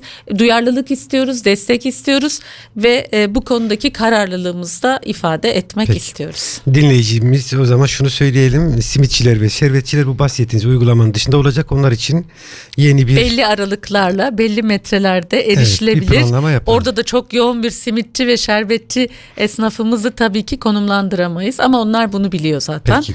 Evet. Peki. Bir dinleyicimiz sorusunu çok uzun Türkçe yazmış. Hatta birkaç öneride bulunmuş. Ben birkaç cümleyle özetleyeyim. Aslında öneri niteliğinde. Biraz asimilasyona vurgu yapmış aslında. Bunun önüne geçmek için düğün salonlarında hala işte Türkçe ya da başka müzikler çalınıyor. Belediye olarak diyor düğün salonu sahiplerini bir araya getirip onlarla işte düğünlerde artık Kürtçe konuşun, Kürtçe şarkılar çalın olur mu demiş. Yine bununla birlikte kentin toplumun önde gelen isimleri Melleler, Seydalar veya işte Rusipileri onlar ile görüşüp taziye evlerinde ve belli toplumsal alanlarda Kürtçe konuşmaya teşvik etmek gerekir demiş. Bir de sizin daha önce sanırım projeleriniz arasında olan bir noktaya değinmiş. Şehir dışından gelen, özellikle hastane için gelen yurttaşlarımızın kalabileceği, konaklayabileceği bir misafirhane yapılması mümkün mü demiş. Şöyle, misafirhane için biz son bir protokol aşamasındayız Dicle Üniversitesi ile. Dicle Üniversitesi bize 8.000 metrekare bir alanda otopark ve misafirhane yapımı için bir yer tahsisinde bulunacak fakültede ve o protokolü yılbaşının hemen ertesinde karşılıklı olarak imzaladıktan sonra misafirhanenin de çalışması için temelini atmak ve ihalesini yapmak üzere aslında hazırlıklarımızı tamamlamış durumdayız. Biz misafirhane ihtiyacı çok ciddi bir ihtiyaç. Öneriler için çok teşekkür ediyorum. Biz de yerel yönetimler olarak kısaca söyleyeyim, Dil Koruma ve Geliştirme Müdürlüğümüz bünyesinde, Kültür Sanat Dairemizin çalışmaları bünyesinde Kürtçeyi kamusal alanda, toplumsal alanda, kültürel alanda ve pek çok daha sayabileceğimiz alanlarda hem geliştirmek hem profesyonelleştirmek için çaba harcıyoruz. Yakın zamanda geçen hafta Doğan Başkan'la çok güzel bir çalıştaya katıldık. Bir iş çalıştayı aslında onlar açısından. Belediye terminolojisini Kürtçe yapmak, yani DİSKİ, kaçak kayıp su, İştirakler Müdürlüğü, Kadın Politikaları Müdürlüğü gibi terminolojiyi, belediye terminolojisini Kürtçe'ye çeviren bu alandaki akademisyen, yine bizim kendi dil bölümümüzde çalışan arkadaşlarımızın yürütmüş olduğu bir çalışmaydı. Yaz aylarında başlattılar. Üçüncüsünü Diyarbakır'da düzenlediler. 3 günlük bir çalışmaydı. Hani bunu bir örneği olarak veriyorum aslında. Hani bunun gelişmesinin önündeki tüm engelleri kaldırmak ve olabilecek dil alanındaki tüm kapasiteyi açığa çıkartmak için tabii yoğun bir çalışma içerisinde olmalıyız ki bahsettiği asimilasyona, kültürel asimilasyona karşı ana dili savunabilelim ve ana dilin sadece savunmak yetmiyor. Ana dilin pek çok alanda erişilebilir, kullanılabilir, elle tutulur ve canlı bir varlık olduğunu bilmek ve onun her alanda gelişimi için ve başka nesiller, yeni nesiller için, genç nesiller için özellikle erişilebilir ve merak edilir kılmak için aslında bu gibi çalışmalar çok çok önemli. Evet. Diye düşünüyorum. Peki. Diğer bir dinleyicimiz sormuş. İyi yayınlar. Abonman bilet fiyatlarının vatandaşlar için yüksek olduğunu düşünüyoruz. Daha makul bir seviyeye çekilmesi ve abonman biletin özel halk otobüslerde de geçerli olması yönünde bir çalışmanız var mı? Teşekkürler demiş. Abonman toplu taşımada hani toplu yüklemelerde indirim istiyor vatandaş. Yani onu belli dezavantajlı gruplara uygulanan bir sistem. Mesela bizim Jin kart tamamıyla kadınlar için planlanmış bir çalışma. Yine indirimli biletler öğrenciler, yani bu ücretsiz olarak engelliler, basın, kolluk kuvvetleri, onlar zorunlu zaten.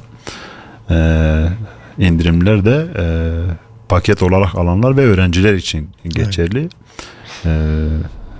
Normal vatandaşa bir bütüne, o zaman bütün halka yapmak gerekir mi? Bir değerlendirmek gerekir. Evet. Çünkü bunun analizleri yapılmadan direkt bir söz söylemek bizi yanıltabilir. Biz birimdeki arkadaşlarımızla bir sohbet ederiz, böyle bir önerinin gelindiğini. Yapılabilir durumu varsa neden olmasın? Peki. Devam edelim. Ulaşıma dair çok soru var. Onları gerçek kısmen anlattınız. Merhabalar, kolay gelsin Serra Başkan'a ve Doğan Başkan'a selamlar. Selamlarımı iletiyorum. Selamlar. Teşekkürler. Benim işten çıkarılan personelle ilgili bir sorum olacak. Bir, personeller işten çıkartılınca kayyum döneminde alınan tüm işçileri kapsıyor mu, kapsamıyor mu? 2, sorum, halk sizleri başkan diye seçti, size oy verdi. Siz bu kararları alırken komisyon ve bir komisyon görevlendiriyorsunuz. Bu komisyonun ne kadar adil davrandığını takip edebiliyor musunuz? Selamlar demiş. Evet, teşekkür ediyoruz. Bizim böyle bir hani sistematik işten çıkartmak gibi bir politikamız olmadığı için hani bunu hangi minvalde sorduğunu tam bilememekle birlikte dönem dönem Büyükşehir Belediye'mizden elbette işine ihtiyaç duymadığımız, performansına ihtiyaç duymadığımız ve bunları tespit ettiğimiz tutanaklarla iş akdine son verdiğimiz ne yazık ki kimseler oldu. Ulaşımdan tutalım park bahçeye kadar, başka alanlara kadar, en çok da ulaşımda bunu gerçekleştirdik. Tamamen iş performansına odaklı ve bu alandaki işe ihtiyaç duymadığımız, yani kişinin mevcut pozisyonu, iş tanımına ihtiyaç duymadığımız bir alanda olduğu takdirde kimi işten çıkarmaları ne yazık ki gerçekleştirdik diye ifade edeyim. Ya bu olağan bir şey. İhtiyaç duyduğumuzda personel de alıyoruz. İhtiyaca binen bir şey. Bir de iş barışını bozanlarla alakalı, gayri ahlaki davranışlarla alakalı. Yani mevcut önüne bırakılan işi yapıp yapmamakla alakalı bir şey. Yani öyle bireysel işte biz senin kaşını gözünü beğenmedik, hadi seni işten çıkartalım gibi bir davranışımız yok elbette ki kimseye karşı. Özgün siyasi değerlendirmeler veya bir şeyler yapmıyoruz onlara karşı. Senin siyasetin budur, sen burada çalışamazsın gibi bir söylemlerimiz yok kimseye karşı. Ama biri layıkıyla işini yapıyorsa ve hala o uzmanlık alanı varsa, o uzmanlık alanına ihtiyaç varsa çalışmaya devam ediyor. O iş bittiyse, o uzmanlık alanına ihtiyaç yoksa tırnak içerisine söyleyeyim, orası yan gelip yatma yeri değil yani. Evet. Maalesef böyle. Bu bir hayatın olağan akışı yani. Bu kurum var olduğu sürece personel alacaktır, personel çıkaracaktır yani. Evet. Bu bize özgü şahsi bir şey, bir mesele değil yani. Ya bu arkadaş şunu soruyor. Kayyum döneminde alınan işçileri siz hiçbir şart koşul gözetmeksizin işten mi çıkarıyorsunuz ya da bu konuda ne kadar objektifsiniz diye sormuş. Sizler daha önceki programlarda da, çeşitli platformlarda da bunu açıkladınız. Biz işte kimin döneminde işe alındığına bakılmaksızın İş performansına, fazlasıyla, iş ahlakına performansına göre evet. ve bizim ihtiyacımıza bakıyoruz. Buna dedik. göre Hala bir bu pratik noktadayız. adımlar Doğru, atacağız demiştiniz. Bunu da tekrarladınız Doğan Doğru. Başkan da sizde. Bir de komisyon diye bahsetmiş ama şöyle ki iki eş başkanın her türlü alana doğrudan %100 katılımı mümkün değildir. Elbette seçilmiş meclis üyeleriyle, insan kaynaklarıyla, ilgili bürokratlarla ve geniş katılımlı, tam da geniş katılımla ele alır yani Evet. işe alan komisyon da geniş katılımlıdır. İşine son verilmesi gereken yerde zaten tutanaklar ve resmi evraklar devreye girer. Evet. İyi akşamlar, iyi yayınlar. Değerli iki başkana da bir sorum olacak. Kentin herhangi bir yerinde Büyükşehir Belediyesi olarak toplu konut benzeri yapılaşmaya gidilebilir mi? Antep'te falan onları görünce biz de niye yok diye gıptayla bakıyoruz. Kırsaldaki çiftçi ve üreticilere fidan, aromatik bitki vesaire destekleri olacak mı? İki soru sormuş. Ben de İlkini cevap sanki vermiştim. siz cevap İkisine de vermiştiniz. cevap Sosyal vermiştim Aslında ikisine de konut, cevap verdik. Hem sosyal konutlara Hem de yanıt meyve verdik. fideleri. Evet. tabii Bizim aromatik. Aziziye'de belediyemizin mülkü olan bir alan var. Yine bizim makine ikmalin orada bir arsamız var. Bu her iki alanda da sosyal konutun çok büyük bir ihtiyaç olduğunu biz biliyoruz. Kent beyannamemizde var. Sayısını epeyce fazla tuttuk kent beyannamemizde. 2000 dedik. Dileriz biz bu hedefe ulaşırız. Ve sosyal konutlar için Doğan Başkan da az önce ifade etti, bahsetti. Bizim imar dairemiz ve fen dairemiz başka bir daha birlikte yaşamı ortak alana açılan, daha birlikte yaşamı pekiştiren, sosyal donatıların olduğu, kreşlerin olduğu, spor alanlarının olduğu bir sosyal konut fikrimiz var.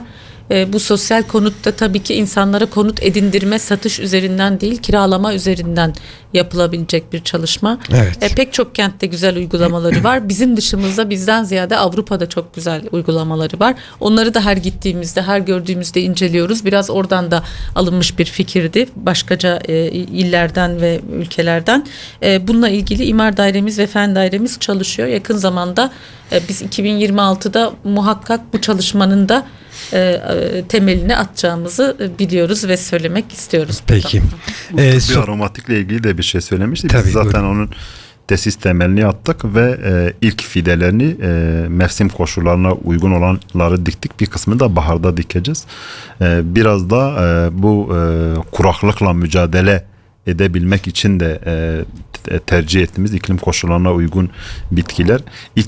İlk denemelerini biz belediye olarak yapacağız ve ondan sonra halka tabii ki de 17 ilçemizin bir bütününe halka açacağız bu mesele yani. Evet. Sokak hayvanlarıyla ilgili bir çağrı var aslında. Çağrım var demiş dinleyicimiz. Malum şu an her taraf kar altında. Bütün ilçelerimiz ve bütün belediyelerimiz bu hususta beslenme yapmalarını istiyoruz. Hayvanlar açlıktan donarak ölüyor. Gönül isterdi ki bütün belediyelerimiz belli odaklara mamalıklar yapsın. Maalesef yapamadılar. Bu hususta da bütün noktalarımıza mamalık istiyoruz. Belli aralıklarla doldurmak şartıyla şu an belediyelerimizin acil bir şekilde sokak beslemesi yapmalarını istiyoruz. Hem soğuk hem de kar hem açlar demiş. Evet, çok önemli bir öneri, güzel bir öneri. Kısmen hayata geçirdik bu sokak beslenmesini ama yeteri kadar değil tabii. Onu ben hani kabul ediyorum. Daha fazla olması gerekir, daha görünür olması gerekir kentte.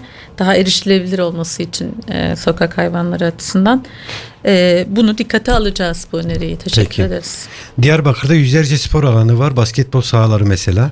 Ama hiçbirinde spor yapılamaz. Çünkü zemin etrafında çit ve pota koyarak spor yapılamaz. Yeni yapılan parklara etrafına güneşi engelleyen ağaçlar, su ve tuvalet, akşam içinde aydınlatma olan bir basketbol sahaları istiyoruz demiş. Dinleyicimiz. Notumuzu aldık. Peki. Teşekkür ediyoruz. Devam edelim. Hakim Hoca mesaj göndermiş. Merhabalar, iyi yayınlar. Başkanlara selamlar. Bağcılar Mahallesi Selamlar. 1144 sokak üzerinde 2 tane okulumuz, yaklaşık 5 tane de site var. Yalnız bu site üzerinde ya bu yol üzerinde maalesef ne kaldırım çalışması oluyor ne de bir ışıklandırma. Hem bu sabah saatlerinde hem de akşam çıkış saatlerinde öğrenciler de site sakinleri de bu yoldan geçerken ister istemez tedirgin oluyor. Çünkü yolun üzerinde bir boş arsa da var. Hemen camide var yanında. Bu boş arsada yine aynı şekilde başıboş köpekler ve ışıklandırma olmadığı için çok karanlık. Burayla ilgili bir çalışma yapabilirseniz çok sevinirim demiş. 1100 kaç dediniz? 1144. sokak. Bağcılar Mahallesi. Biz notumuzu aldık, Küçük arkadaşlarımıza bir iletiriz tabii. bilgilendirme de yapalım. Evet, biz bu sene bağları planlamaya dahil etmedik 2025'te. Biraz daha eski bağları, bu özellikle altyapı sistemlerinde biraz daha kendine yetinebilir bir noktada eksik bıraktığımız bir noktadır. Farkındayız ama 2026 planlamamızın içerisinde bahsettiği bütün şeyler var ama burada sanki acil elzem bir durum varsa da birilerimize bilgi aktaracağız. Evet. Yine bir dinleyicimiz iki önerim var demiş. Bir tane ulaşımla ilgili tesislerden Dicle kente çıkan yolda Seyrantepe gibi araçlar bir üst geçit demiş.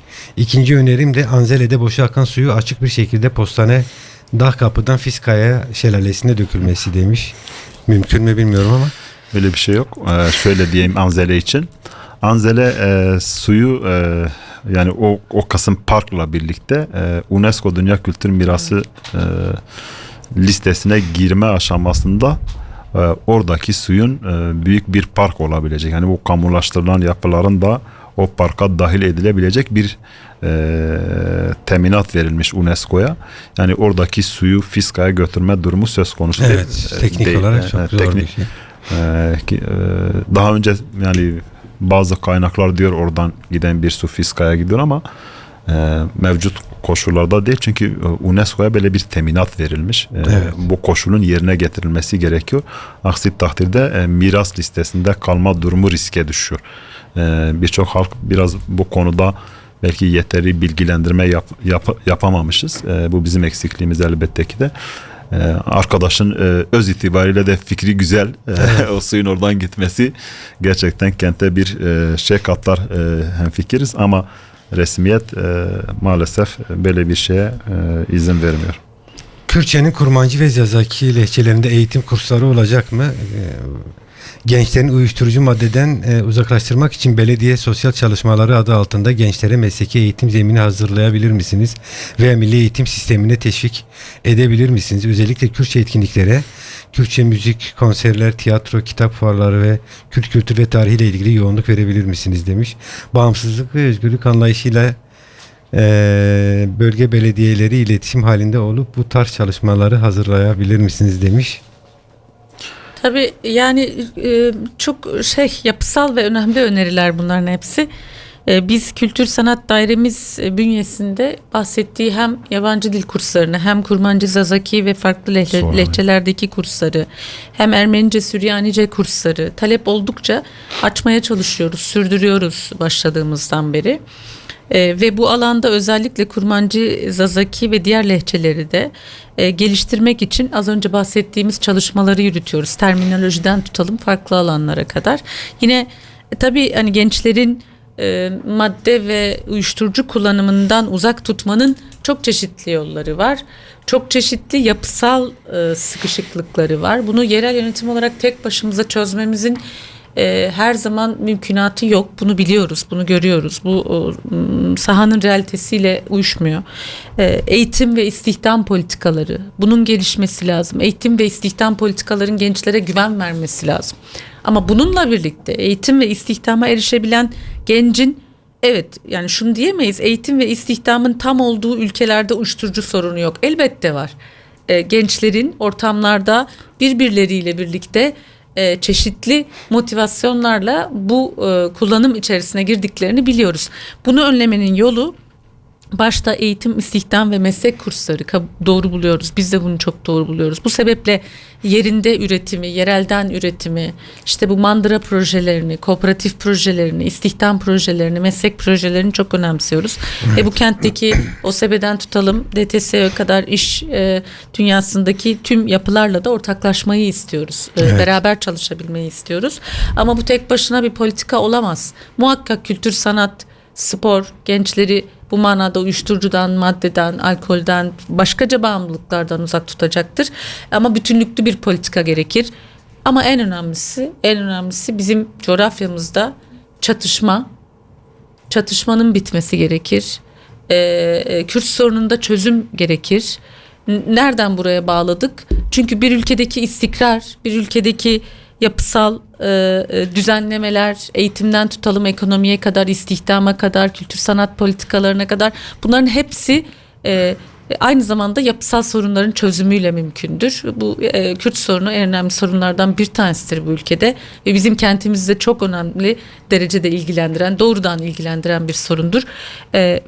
Şayet barış süreci ilerlerse, toplumsal barışı kurabilirsek, toplumsal barış için, demokratikleşme için, helalleşme için, yüzleşme için zeminler açılabilirse, ülke ekonomisi güvenlikçi politikalara akmaz, bu bahsettiğimiz istihdam ve eğitim politikalarına akabilirse, işte o zaman yerel yönetimlerin gücü de, yapabilecekleri de, lokalde iyileştirebilecekleri de daha fazla açığa çıkar. Evet. O yüzden bütünlüklü bir politika diye düşünüyoruz. Ama biz madde mücadele merkezimizi şu an bir tane mahallelerde geliştirmek istiyoruz, büyütmek istiyoruz. İlçe belediyelerimizle bu yönlü bir koordinasyon çalışması içerisinde olacağız. Yine psikososyal destek merkezi kurmak istiyoruz. Sosyal hizmetler yerleşkemiz ve bize devrolan eski Stat Parkı'nın civarında bir yerde bir yer arayışındayız şu sırada. Yani psikososyal destek çalışmaları, maddeyle mücadele çalışmaları, kültür sanat, spor, bunların hepsi bütünlüklü çalışmalar. Evet. Biri eksik kalırsa öbürünün başarıya ulaşma şansı çok zor Evet. diye. Bununla ilgili soru da var tarif edeyim. zaten. Bugün şehrimizde ciddi bir problem haline gelen madde bağımlılığına karşı eylem planınız ve projeleriniz var mı? Anlattınız. Bir trafiğe ilişkin dedik, çok soru var. Aslında bütün sorulara yer vermemiz çok imkansız. Ama birkaç tane daha iletelim size, sonra programımızı bitirelim. Sizler de yorgunsunuz. Yoğun bir programınız da var. Şehir Hastanesi'ne çıkan Nazım Hikmet Caddesi ve Fırat Bulvarı'nda yaşanacak trafik problemine karşı bu caddeler üzerinde kavşaklarda herhangi bir battı çıktı çalışmanız ve planlamanız var mı? Buna benzer birkaç noktayı gösteren, böyle trafik sorununun yoğun olduğu noktayı gösteren birkaç soru daha var. Bir tane seçtim. Cevap vermek isterseniz. Bir yer, evet. Evet. Şehir Hastanesi. Bakanlığın açıklamaları elbette ki bazen pratikte yaşanan sorunlarla ilgili ertelenme olabilir. Ama bakanlık 2026 sonunda orayı açmayı hedefliyor. Sağlık Bakanlığı, inşaat faaliyeti biterse eğer. Ama biz onların vermiş olduğu tarihi esas alaraktan kendi altyapı çalışmalarımızın bir bütünü tamamladık. Evet. Orası biliyorsunuz hiç ham yol olmayan bir alandı ve biz yaklaşık 6 aya yakın bir zaman içerisinde 12 tane iş makinesi kesintisiz 6 ay boyunca orada yol çalışması yürütülür. Altyapı, hem diski, içme suyu, kanalizasyon ve yağmur suyu projelerinin bir bütünlüğü. Yani şehir hastanesine gelebilecek bütün yolların tamamını açtık. Bir tek asfaltı kaldı. Baharda asfalt dökeceğiz.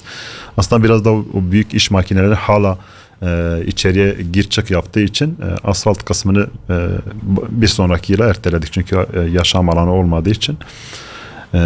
Ve şu bir sorun orada mevcut, onların rakamsal olarak verdiği, bakanın rakamsal olarak verdiği ve Dağkapı'daki Selahattin Eyyubi Devlet Hastanesi'nde biliyorsun biraz hasarlı o bina, kapanıp şehir hastanesine dahil edilmesi hesaplanıyor. Oraya gelebilecek personel sayısından hasta sayısına kadar bir simülasyon var bizim de elimizde. Ulaşım Daire Başkanlığı kentte bir simülasyonla oraya gelebilecek trafik yani araç sayısını hesabını yaptı ve bizim yol açısından altyapı hizmetlerimiz ne duruma düşer gibi bir hayali simülasyon yapıldı. Ve evet, ciddi bir krizdi. En azından biz o krizi görerek biz bu krizi 8 ay önce oturup konuştuk. Evet. Yani onlar 2026'nın sonu dediğinde 2025'in başıydı. Biz hazırlıklarımızı neredeyse tamamladık noktasına getirdik. Elbette ki de bazen şehir hastanelerinin yoğunlukları, hemen yakınında araştırma hastanesi de var. Yani birbirine çok yakın aslında ama oradaki düzergaha da, iki hastaneye birbirine bağlayan düzergahlar da eksikliklerimizi tamamladık. Umut ediyoruz ki ileriki süreçte de yani çevre illerden ne kadar bir yoğunluk gelir tam kestirememekle birlikte mevcut yollar şu an için biraz kaldırabilecek düzeyde. Kentin birazdan nüfus hesabını da, artış hızını da hesap ederek bunlar planlandı. Umuyoruz ki yani bizim açımızdan sorun olabilecek bir problem şu an görülmüyor. Evet. Ama öngörülemeyen aksaklıklar, teknik aksaklıklar veyahut çevre illerinin yoğun gelişi nasıl olur? O zaman da hızlı pratik reaksiyon alabileceğimiz bir tecrübe var birimlerimizde. Çok ciddi bir sorun yaşamayız diye düşünüyorum. Evet. Farklı diyebileceğim bir iki soru daha soracağım. Sonra bitireceğiz. Çünkü soruların ardı arkası kesilmiyor. Eş başkanlara selamlar, sevgiler. Belediye ihtiyaçlarının karşılanmasında yerel firmaları tercih ediyor musunuz? Altyapı, üst yapı malzemeleri, boru, park, bahçe malzemeleri, işçi kıyafetleri, kırtasiye malzemeleri ve benzeri alımlarda Diyarbakır esnafını desteklemek konusunda hassas davranıyor musunuz? Diye sormuş bir dinleyicimiz. Bizden de selamlar, sevgiler. Elbette biz bir yerel yönetimiz, belediyeyiz. Yerelde üretim yapan alanları, yerelde üretim yapan firmaları desteklemek en başta yapmamız gereken işlerden, en önemli işlerden. Erişebildiğimiz, fiyatları konusunda ulaşabildiğimiz, yine bizi kalite açısından da memnun eden ve yerelde üretilen her ürüne öncelik veriyoruz. Her firmaya da öncelik veriyoruz. Bazen bizim ne yazık ki kentimizin kapasitesi bizim istediğimiz hızda ve oranda bunu yapmaya yetiştirmeye mümkün olmuyor. Çok yakın zamanda halk ekmek fabrikamızın kulübeleri için, halk ekmek kulübelerimiz için, standlarımız için kapalı halk ekmek kulübeleri var ya. Evet. Onların yapımı için mesela neden Diyarbakır'da yapmıyoruz dedik. Diyarbakır'da yapamadık çünkü hızlı ve bizim istediğimiz kalitede bir şeyi burada elde etmek mümkün değildi. Hem fiyat açısından mümkün değildi, sunulan fiyat açısından, hem de zaman açısından mümkün değildi. Ve bizim artık makinemiz kuruldu, fabrikamız kuruldu, her türlü çalışması bitti. Dolayısıyla daha hızlı olması için bu büfeleri İstanbul'dan temin etmek durumunda kaldık. Böyle istisnalar da olabiliyor ama kentin diğer alanlarında yoldan tutalım, park bahçe çalışmalarımıza kadar, yine üst imalat çalışmalarımıza kadar yahut işte halk lokantalarımız ve sosyal tesislerimizle ilgili gıda ihalelerimize kadar hepsini yereldeki işletmelerle yürütmekteyiz. Evet. Bir bütün böyle diyelim. Bir soru daha. Toplumsal eylemliklerde, miting, toplantı ve yürüyüşlerde Diyarbakır büyümesine rağmen katılımda ciddi bir düşüş var. Sayın eş başkanlar bunu neye bağlıyorsunuz diye sormuş. Yani bu çok zor bir soru Evet, bence. zor bir Buna soru. böyle tek bir cevapla cevap verip durmak olmaz. Siyasal gelişmeler, toplumsal meseleler, gençlerin siyasete ilgisi, yahut insanların siyasetten beklentilerinin ne yazık ki belli bir aşamada güven problemi yaşaması, biz Kürtler bunlardan azade değiliz. Yani Evet. çok toz pembe bir dünya çizmeyelim. Elbette Kürt siyasal mücadelesi, Kürt demokratik mücadelesi kendini yenileyen, geliştiren, revize eden, el yükselten, Türkiye siyasetine yön vermek isteyen, başta Kürt sorunun çözümü olmak üzere başkaca sorunların çözümü için gerek Ankara'da gerek Millet Meclisi'nde çokça soru önergeleriyle gündem olan ve gündemde kendini var edebilen bir parti ve bunun yansıması olarak da yerellerdeki iz düşümü aynı siyasal örgütlülüğün il ilçe örgütlerinde yansıması olmalıdır. Ama ne yazık ki buralarda beklediğimiz oranda ya da halkın beklediği oranda bir sahip çıkma yahut bir kalabalık kitlelerce bunun ifade edilmiyor oluşunun çokça sebepleri vardır. Evet. Ekonomik sebepleri vardır. Bundan belki 5-10 yıl öncesine kadar insanların bu kadar zorlu bir geçim derdi yoktu ama bugün var. Göçler olabilir. Bizim yaşamımız ne yazık ki bir göç realitesinden ibaret. 80'ler, 90'lar, 2000'ler ve 2015 sonrası diye 4 farklı göç meselesi var yakın dönemin. Yani 4 farklı sebep, 4 farklı dönem. Bütün bunlar insanlarda bir takım kırılmalar yahut siyasete karşı yine bahsettiğim güvensizlikleri yaratabiliyor. Özünde gençleri örgütleyemediğimizi düşünüyorum. Ben kişisel olarak böyle düşünüyorum. Gençlerin gitgide siyasete olan ilgisinin, beklentisinin, merakının azaldığını düşünüyorum. Ama doğru politikaların ışığında da belki kitlesel olmasa bile ama kitlesele yakın yahut kitlesel kadar içeriği zengin ve içeriği üreten produktif şeyler çıkartmak gerektiğini düşünüyorum. Evet. Aha. Ben Peki. de bir ek yapayım mı? Tabii ki buyurun başkanım. Önce küçük bir espri. Soru yönelten de lütfen alınmasın. Sadece espri. Eyleme gelmişsen bütün herkesi eyleme gelmemekle suçlusun. Yüz yüze olsaydı ona böyle söylerdim. Evet. Elbette ki de hakikaten 50 yıllık Kürt siyasi hareketinin bir fil canlı ayakta bir halk mücadelesi veriyor. 50 yıl. 50 yıl bir halkın bir bütünü ayakta tutmak o kadar çok kolay bir şey değil. Evet. Dönemsel kaotik durumlarda dağılmalar, yorulmalar, izlemeler, tedbirler vesaire bin bir çeşit detay var bu işin içerisinde. Ama form değiştirme siyasi hareketlerinin karakteristik şeyleri var. Taktiksel yöntemlerle bazen izlemeyi, bazen sürekli sokakta çağrılar, eylemler, etkinlikler, deklarasyonlar vesairesi. Bunun yer yer kritik durumlarda kargaşalara dönüşen birçok detay var bu mücadele tarihinde. Ama Kürt siyasi hareketi 50 yıllık birikimiyle daha önceki yıllardaki tarihteki yaşanan olaylardan ders edinerek de Orta Doğu'nun ve hatta dünyada ses getirebilecek alternatif bir sistemle ortaya çıkmış ve bunu şimdi bütün dünyaya tartıştırıyor. Evet. Bütün dünya Kürt Özgürlük Hareketi'nin paradigmasını tartışır bir noktada. Kısmi olarak da elbette ki de Kürt halkı da bunu yer yer anlama, kavrama, öğretme, örgütleme. Serra Başkan dediği gibi gençlikle olan diyalogların kısmi zamanlarda kopma, bazı dönemlerde pik yapma gibi durumlar söz konusu. Ama öz itibariyle başta biz öncüler ve bir bütünen herkes kendini sorumlu hissettiği kadar ses çıkartır. Bahsettiği sosyoekonomik ve sosyokültürel durumların da ciddi etkisi oluyor elbette ki de. Ve mevcut yaşanan iklim, siyasi konjektür, siyasi iklimin kokusu da çok belirleyici oluyor. Evet. Bunların bir bütünü bir kez daha o arkadaş her kimse saygılarımızı, selamlarımızı iletelim. Sen yanındaki bir kişiyi örgütlersen eyleme gelecek sayısı bir kişi artar.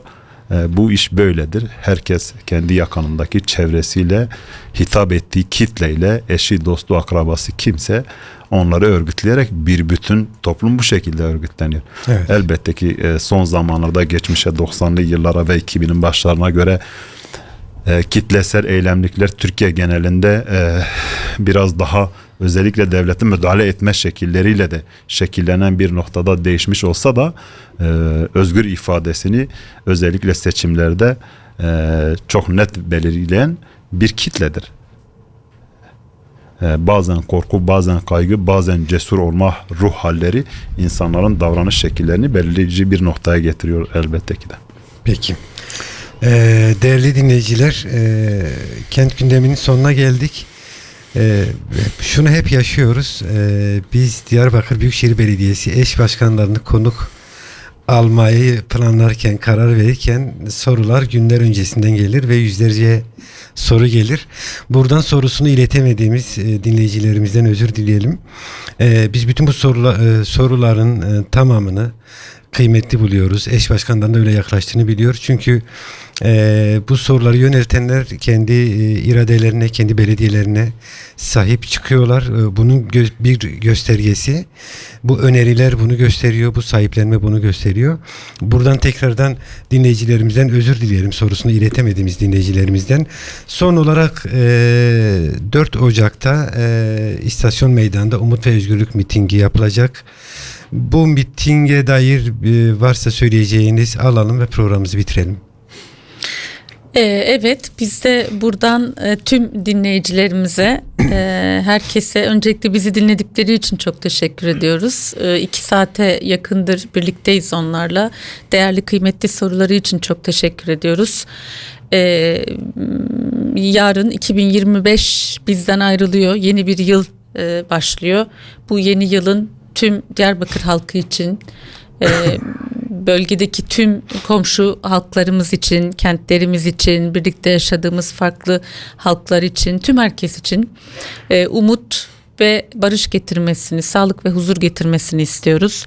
Diliyoruz ki 2026 daha çok özgürlükleri konuşacağımız, daha çok toplumsal barışı ve bunun inşasının yollarını, metotlarını konuşabileceğimiz, diyalog zeminlerinin açılabileceği, cezaevi kapılarının açılıp cezaevindeki tutsakların serbest kalacağı bir yıl olsun. 4 Ocak içinde evet çağrımızdır.